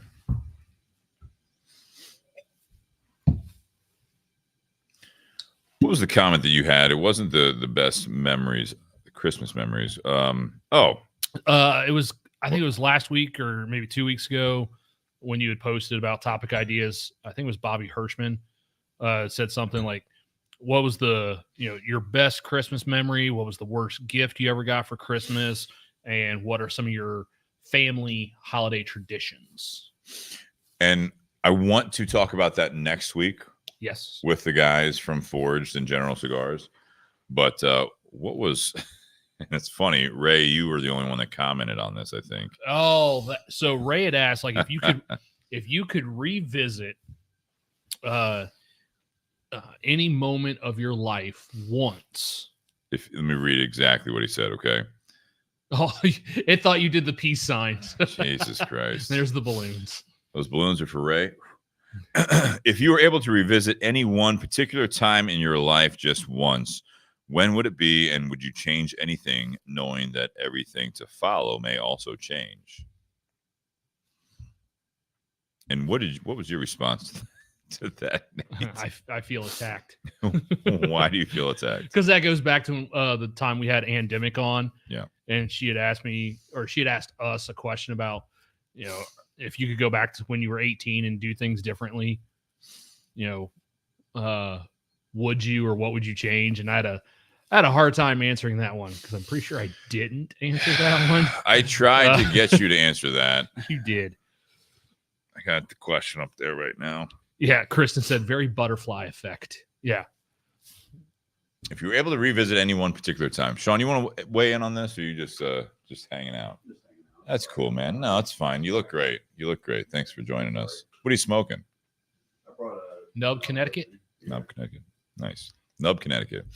No, Ray. So, yeah, if you're able to revisit any one particular time in your life just once, when would it be, and would you change anything, knowing that everything to follow may also change? I'm gonna come in conservatively on this and say no, because I think depending on where you're at in life, I think you're going to answer this thing differently, right? So if things are going well, everything led up to this point for a reason, and that's the mentality that you have and you should have. I think that people that deal with maybe a lot of guilt would probably, especially if they're still not in a great place, they're going to answer this differently. They're going to answer it with the fact that, I wouldn't have moved. I wouldn't have taken that job. I wouldn't have. Yeah. Or you wouldn't. Yeah. You met wouldn't. That person. Wouldn't have lied about that. Wouldn't have. Like, I'm going like the people that like are in that boat where like, I wouldn't have done something that affected my job, not just like voluntarily, but you made the choice to do something deceitful. Then yes, I think that would be something that some people would probably want to go back and change. I think for me, I think right now, like I said, where I'm at in life, thankfully, and again, I know that has not always been the case on, in the 5+6, almost 6 years, whatever we've been doing this. I'm in a good place right now. So I'd say I'm going to answer that conservatively in the sense that it's like, no, I wouldn't change because I'm happy where I'm at now. So if you go back to what Ray's asking, the change of something, and as Kristen said, very butterfly effect. It's like, you don't know if you'd be in this place. Mm-hmm. You really wouldn't. Tim Choss, my answer would definitely be different. Mm-hmm. I'm curious about that one. I might, if I had to pick something, I might go back, say, maybe 13 years. That's when Jess and I were on our honeymoon because we just celebrated our 13th anniversary a couple days ago. Congratulations. You have a birthday coming up too. Yes, I do. But go back to when, Jess and I were already together, already married, and like, hey, let's scrounge some money together and let's invest in like Apple and Google and Bitcoin when it first comes out. There's your thumbs up there, buddy. And so make the podcast studio really, really nice at that point. Yeah. I mean, I get that, but I mean, again, butterfly effect, and what Ray's saying is that who knows how that would have changed your life. You hope it would be for the better, right? Everyone thinks that, if I would have made more money or done these things, we'd be so much happier. It's like, money can change you for the negative. That can derail your life completely. It absolutely can. Ray says, congratulations to you, by the way. Thank you. Yeah, I think, I'm going back to like small things maybe I wish in my 20s I wouldn't have just, killed bags of Tostitos and ate, fast food because I could. And then all of a sudden I felt like I was pushing overweight. Probably make that change. Yeah. Like, why put my body through that? That's real trivial stuff, Major stuff right now, I would not. Well, and the reason I got hung up on that question, and that's going back, 2-3 years when Ann was on and asked that question. I think it was hilarious, though. It was a fun episode. But yeah, it was going back to 18. Well, okay, 18, senior in high school. Like, my initial thought, knowing what I know now, like, I would have picked a different school to go to, or maybe gone into a trade. So that way I wouldn't have been burdened with student loan debt for as many years as I was. But at that same time, had I not gone to school and gotten the education I did, I may not have ended up working at Battelle, which is, I'm just gonna put my hands behind my back. Sit on your hands. I may not have ended up at Battelle, which is where I met Jess. So that's why I got hung up on that question about whether or not, like, I would actually make the change. Like, there's things I wish I could do different, but there are some positives that came out of the path my life did take. So again, to that whole butterfly effect, like, if I hadn't made that particular choice to go to where I did for, secondary education, how would, what happened after that had changed? Would I have ended up in the cigar industry? Would I have ended up at Tinderbox? Would I ended up doing this podcast with you? I think you have to look at it as, this is a less romantic way of looking at it, and just in life in general, not just talking about relationships, but it's like, you hope that you would still be the same you, but yeah, your life would be different. Like you said, like, if you would have invested, whatever, if you would have invested in Bitcoin more recently, you know what I mean? When it was pennies, right? You're like, hey, I'll throw like $1,000 or $10,000 on this, just so, in 2020, 2021, when it like went to like $60,000 a coin, you'd be like, good, I'm out. But the financial side of it is, I think that yes, it's easy to be the conservative side of it when your things are going well. You're happy with your life, your spouse, your significant other, whatever it might be. I don't think, again, this is not taken away from that, but I think it is fair that you would hope that if you believe in fate, whatever it might be, you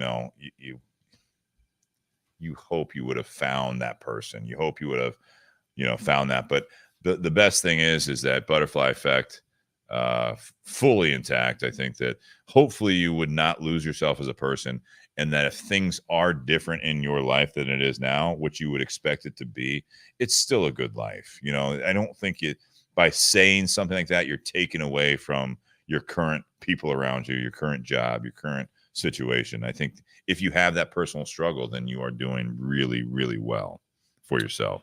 Tim Dodge has one that kind of hits.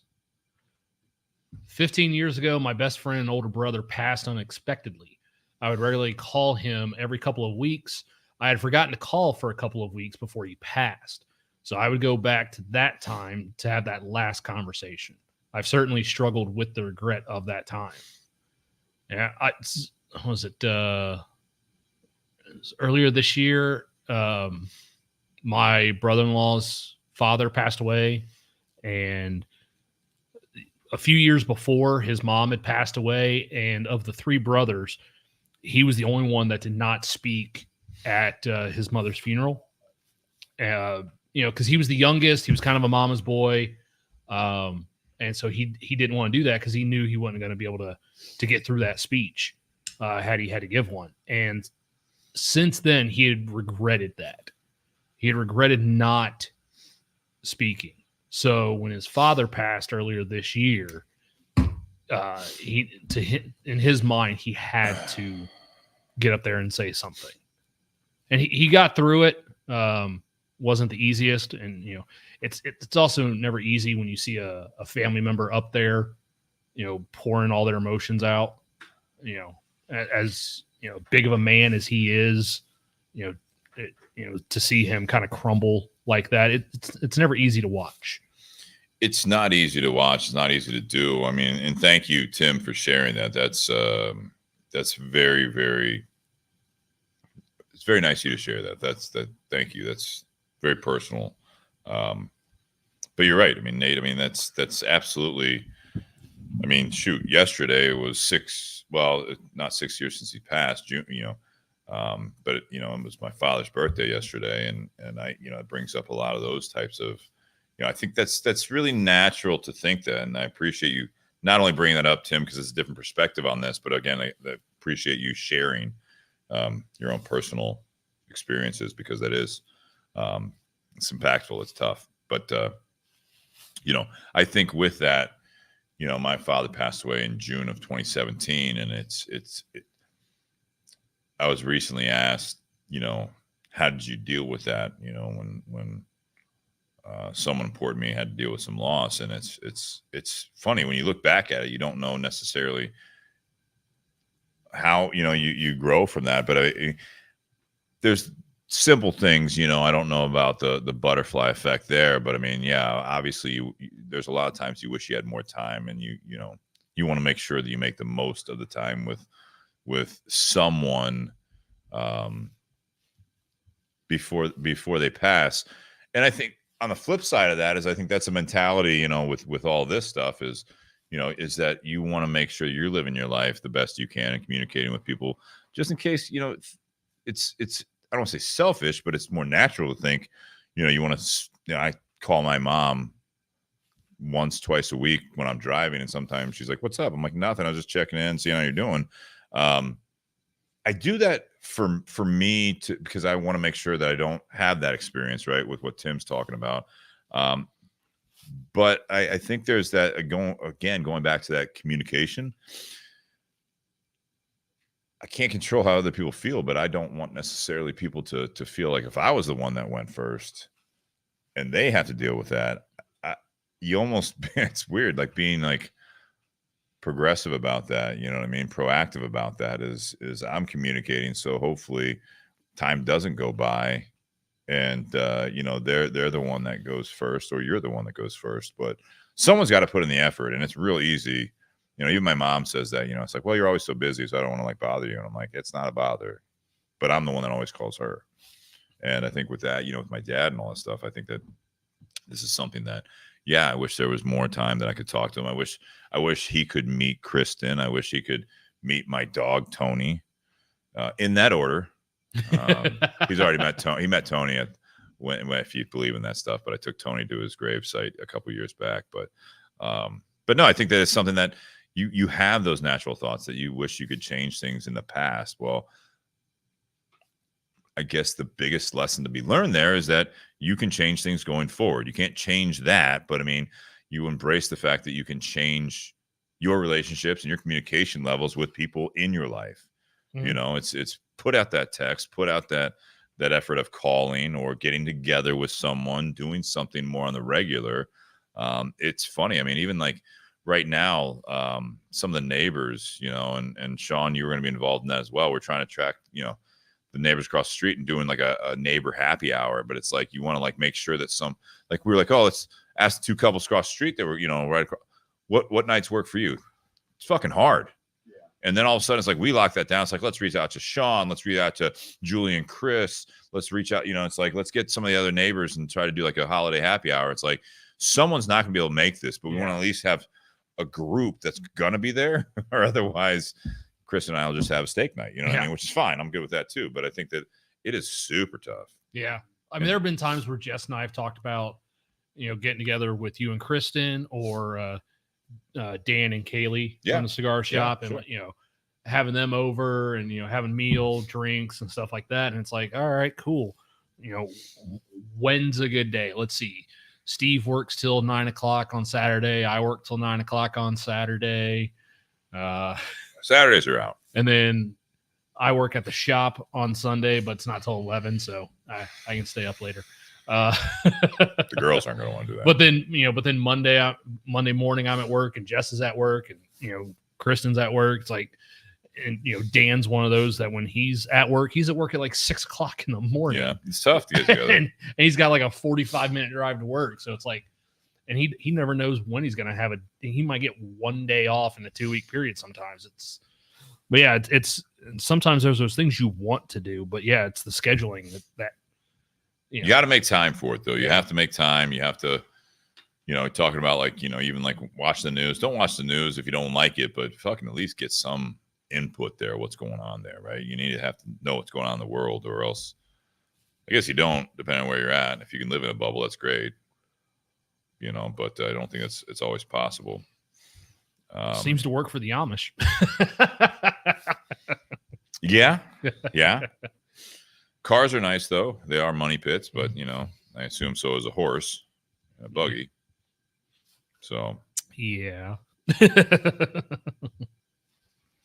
Ray just brought up a question. I know.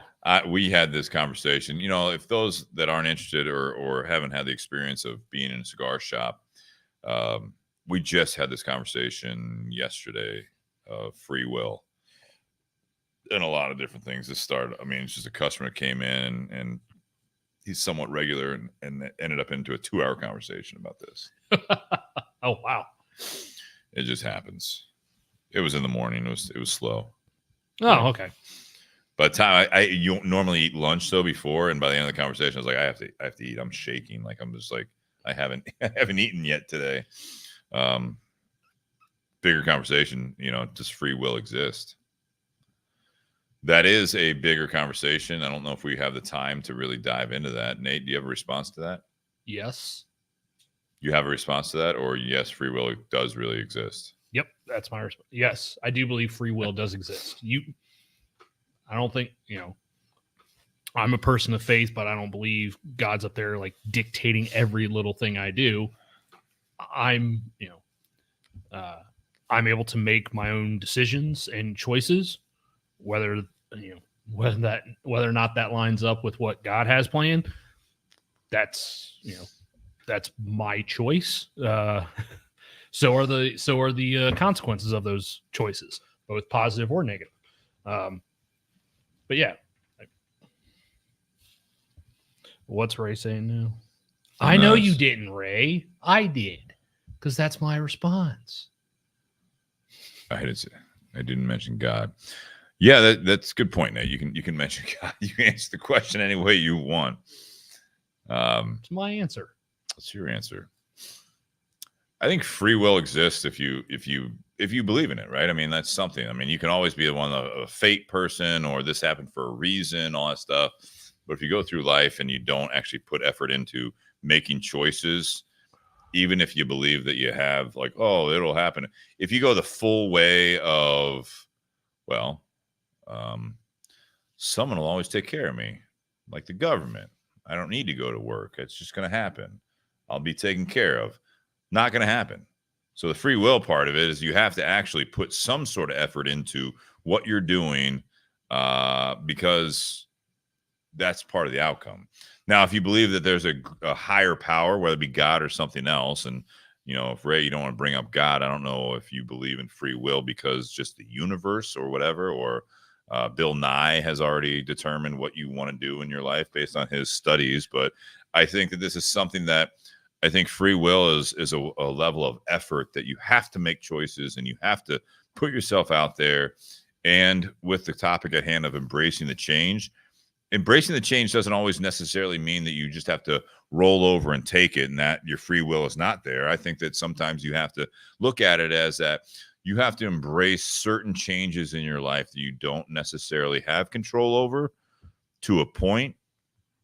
But I think more importantly, when I brought this topic up, is you embrace the change in the sense that the fear of the unknown, or you're making a decision with free will, you're making a decision to do something in life, take that job, move in with your girlfriend, propose, start a health journey, start a diet, whatever it might be, that you are doing this and you are going to embrace it and go all in, as opposed to be hesitant about it. Because if you're hesitant about it, you have your doubts, you can have doubts about it, but communicate with whoever it may be that you're involved with. And if it's just you trying to make better life decisions, take the time to actually reflect on it. But I do agree a little bit, or a lot, with free will, is that I think that it's something that if you don't make choices, or you just let things happen, I don't know, it could work. I don't know. There's a lot of people that probably do that. But yeah, I do think that it's something that you do have to make choices, and you have to actually, like I said, put yourself out there to embrace the life experiences that are coming with those changes, potential changes. But free will also doesn't mean that you are making a choice because you know what will happen. It's just you're making a choice and you're going to see what happens. I like what Charlie also said. Choices are the changes. That's good. Because we were talking about, embrace the change. Yeah, that ties in nicely. Mike, thank you for sharing that with that. I don't know if I want to put that up on the screen about, you and your father. I mean, that's a tough one. I don't know the details of it, but he was saying that without going into detail, he was in a position where he could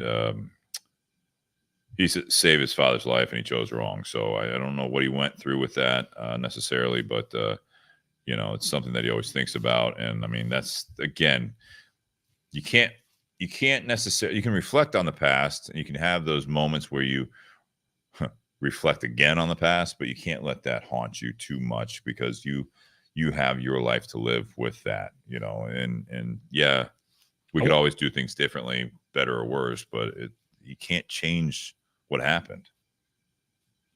Can't. But that might be one of those things where he looks at the question Ray had about going back and doing something different. Like, no, absolutely. I mean, that's something that Mike probably sits there, thinks about. Like, if he could, would he do something different? Mike said he's definitely learned a lot because of that experience. So had he gone back and done something different, would there have been experiences and life lessons that he wouldn't have learned after that because of the change? Sometimes it's those rabbit holes. It's like that choose your own adventure book. And what do I always say about that? You always read ahead. You say you pick 42 if you want to do this. Pick shit. I don't like that one. Go back. No, yeah. You can't give people the answers. It's got to be that hardcore that you if you pick 42, the page 42, if you do this right, as soon as you flip to that, something's got to happen to the rest of the book. You know what I mean? Like now, I feel like now if you're on reading a different line, but I feel like if you're reading these on like a Kindle or on like an iPad or whatever, they've got to do the equivalent of just like the rest of the pages are gone at that point. You can only do this. Yeah. If you select page 42, whatever the other option, that's gone. Yeah, you can't go back. That's it. You burned a bridge. Yeah. Tim Dodge, I like that. Keep it simple. He says every decision you make is exercising your free will. The consequences of those decisions could be good or bad. How you handle them is what defines you. And I agree with you completely on that. And then Jonathan, again, embracing the change as a topic, it brings up some of these comments here. And I understand it completely, because it's easy to look back on this stuff. And Jonathan says, I'd go back and take back some times where I hurt others. That always sticks with me. And I think that the reason it sticks with you, Jonathan, and everyone else is because you learn from it, and you wish you could change some of the bad things that have happened to you or to people around you, or the things that you've caused for people in your life or that used to be in your life. And that's always a phenomenon that I feel like is so odd to me, is that friends you grow up with, exes and and just people that you were close with at some point, they're just not even in your life anymore. And I think that's something that, especially if you were the one that you did something wrong or you hurt someone, whether it be a friend, a coworker, an ex, whatever it might be, I think these are those healing moments that take a lot of time, more for others than some people. But I think that's something that's a good feeling to have, Jonathan, because I think that's something that really, really, if you didn't feel bad about that and you didn't want to actually not change it because of who you are, that's the butterfly thing that we're talking about, is that, but if you didn't have some remorse for knowing that you hurt someone, you're getting into a really bad place. So you gotta combine those things. You feel bad, or you wish you could go back and take away when you hurt someone, but at the same time you embrace that, and you really have to be like, it is something that it's gonna stick with me, and I'll never do it again. It makes you conscious about it the next time something like that happens. Like, absolutely, I felt guilty about hurting other people in my past, so going forward, when situations come up, choose a different path, and so that way I don't do that, because I don't want to have that same feeling again. Yeah, and Kristen, on the other side of that, I would go back and worry less and know that everything will eventually work out. That's that Choose Your Own Adventure book. Yeah. And I think that's something that, that'd be a great feeling, to have. And absolutely, when things had worked out, the worrisome part of it, I'll say this, that could have affected it to a point that it helped it work out, because you had so much care and worry about something that your actions and your thought that went into whatever the situation may be is what made it work out. Don't sell yourself short that the effort, mentally, physically, whatever it might be, that you put into it because you were worrying about something, maybe that did have an impact on something that actually eventually worked out. It's interesting when we talk about embrace the change that, we get into those conversations about the past, right? Because talking about that, it was more of the present. When I think I brought that up to you earlier, Nate. Mm-hmm. So we're talking about the present, maybe the future, and the past comes up pretty easily. Always, yeah. Yeah, it really does. Well, because I think all of us, I'll go out on a limb, say 99.9% of people out there have something in their life that they wish they could do different. They wish they could go back and make a change somewhere in their life. Either because of the road it led them down, or an impact it had somewhere in their life on something, either a relationship, career. I think everyone has some sort of moment, at least a moment in their life, where they kind of, sometimes at night when they're sitting there having a glass of whiskey or something, they're like, it just sometimes it's weird how some of these things will just pop in your head, like something you haven't thought about in years, all of a sudden just pops up in there, and you're like, where the hell did that come from? I hadn't thought about that person. I hadn't thought about that situation. Or, you did something embarrassing when you were a sophomore in high school, and all of a sudden while you're laying in bed, you're like, why the fuck did I do that? Like, where did that come from? It just pops in there. It does. Kind of like Stay Puft Marshmallow Man. Oh. Yeah. Or the dreams, right? Yeah, obviously the dreams, stuff comes up. You're like, I haven't thought about that in forever. I don't know why I'm even thinking about that. Mm-hmm. I started taking I take ZMA, right? Zinc, magnesium, B6 before I go to bed. I started taking one that has HTP in that as well, and HTP 5 HTP, excuse me. And dude, I started having some weird dreams. Like vivid dreams that I remember when I woke up and forgot about, shortly thereafter, but it was like detailed. Oh, like just, yeah. Some sort of mental clarity going on with the. Not even at first, I was like, oh, this is weird. Maybe there's something. But now, like, this morning it was a weird one. Like it's. I'm going to make some weird shit. No, it's just, but I think the brain works in weird ways. So I think that, to your point, though, it's not always like you thought about something because of, oh man, if I would have done something different. There's not always like, what does it mean? Like, it doesn't always mean something. It's Yeah. just that your brain's working in a weird way, man. You know what I mean? Like, don't overanalyze every little thing.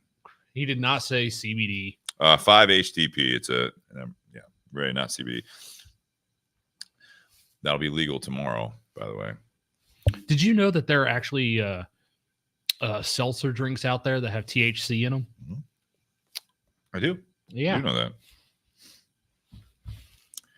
That's it. That's all you got. Well, it just made me think of it because guy I work with at Carfagno's that runs the beer, like he brought a couple of those in, and the one that he gets, it's got like 5 milligrams, and to him, like he goes, I want you to take one and try one, because he's like, I always feel a certain way after I have one of those, and I don't know if it's just me, so I want you to take one and see if you feel any different. And so like he gave me a can of it, and so I made sure like to not drink any other alcohol that night. I didn't feel a fucking thing. Did it have alcohol in it or just THC? Like 5%. Like, how big of a can is this? 12 ounce. So like a beer, basically. Yeah, basically, yeah. It's a seltzer that, yeah. But now they make one that has 50 milligrams, and so he's going to bring that in and see if. Now we got talks of on the comments. This is an odd podcast. Tim says some of Barb's 10 milligram gummies give me some vivid dreams. Whatever you're into, guys, I think, yeah.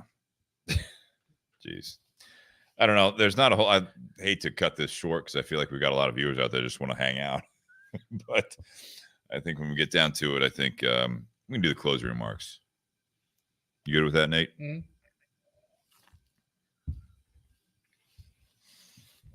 So embrace the change. I think one of the reasons why that is such a key phrase that we hear quite often is because change is always occurring. Sometimes it is change that happens to us. Sometimes it is change that we decide to make. And either way, you don't necessarily, if it's change that happens to you, you don't necessarily always have to like it, but you still have to live with it because it's happened. You can't undo it. We can't rewind time and change what happened. So the only thing you can do is say, okay, accept that something has changed, and you can either, do what you can to change it back or just roll with it and learn from it. And do so in a way that doesn't compromise who you are as a person. Because there's a lot of negative change around us, but that doesn't mean you have to change negatively with it. You can still stay the same person you are at your core if that's what you choose to do. But it's still a change that has happened. It's going to affect other people around you. So you can't always sit there and fight it because you're fighting too much of an uphill battle. Depending on what the change is. But you can always, regardless of the change happening to you, whether it be positive or negative, you always have the choice to determine how it impacts you and how you deal with it, how your emotions are and how your actions are going forward after that. So don't focus so much on what's happened, but focus on how you're going to respond to it. Yeah, and to build off of that, I like what you said there. I think that also don't be stuck in your ways, right? I mean, that's the other part of it. Embracing the change is not only embracing the change, but being open to it. And I like what you said there, but I think that it's on top of that would be, we all know what we know up until this point, but having conversations like we're having tonight on this show is putting yourself out there and listening. Not ironically, because we're the ones talking on this show. It's not always talking. It's not always trying to get your point across. It's not getting your opinion out there. It's asking questions and really listening. And also, again, opening yourself, not just your ears to hear it, but to listen to it. And sometimes the things that you thought you knew, they can not always be 180 change, but it can change slightly. Small changes, I think, are just as impactful to your life and people around you as major changes. The ones that just uproot you from your current life, yeah, that's big. But sometimes I think that when people make a comment to you or people that are around you, or you're making the comment, they're like, man, that person was really pleasant today. And normally they're not. I see that with some of the customers that we deal with. Oh, yeah. And I think that's just a change in mentality and almost mood and everything else. And hopefully it's people are taking care of their health. But I think that it's something that you can make small changes every day that can make a bigger impact. And that overall, in the end of it, is that it's become a major change. And that sometimes takes as much effort as just making that big change all at once and ripping off the Band-Aid. So continue to get better. And guys, thank you for listening. All the comments, Charlie, Tim, Ray, Mike, Kristen, obviously, Jonathan, I'm trying to go back here. Darren was watching. Rich, if you're still on there. Everyone else out there, Uriel, I'm trying to just scroll back real quick. The ones I see real quickly here. But yeah, guys, thank you so much for tuning in. We'll be back next week, next Wednesday, with Jonathan Herring, speaking of him, and another special guest. And we're going to be doing a special project, I hope, trying to get clarification on that, but a special project that they did with Diesel Cigars and get some insight on that. But guys, happy Whiskey Wednesday, even though Nate and I are drinking agave right now. I just poured the rum. I'm still drinking the agave. Delicious. Nate's ahead of me. I had a smaller pour. Fair. You poured it. I know. Cheers, guys. Happy Whiskey Wednesday. We'll see you next week.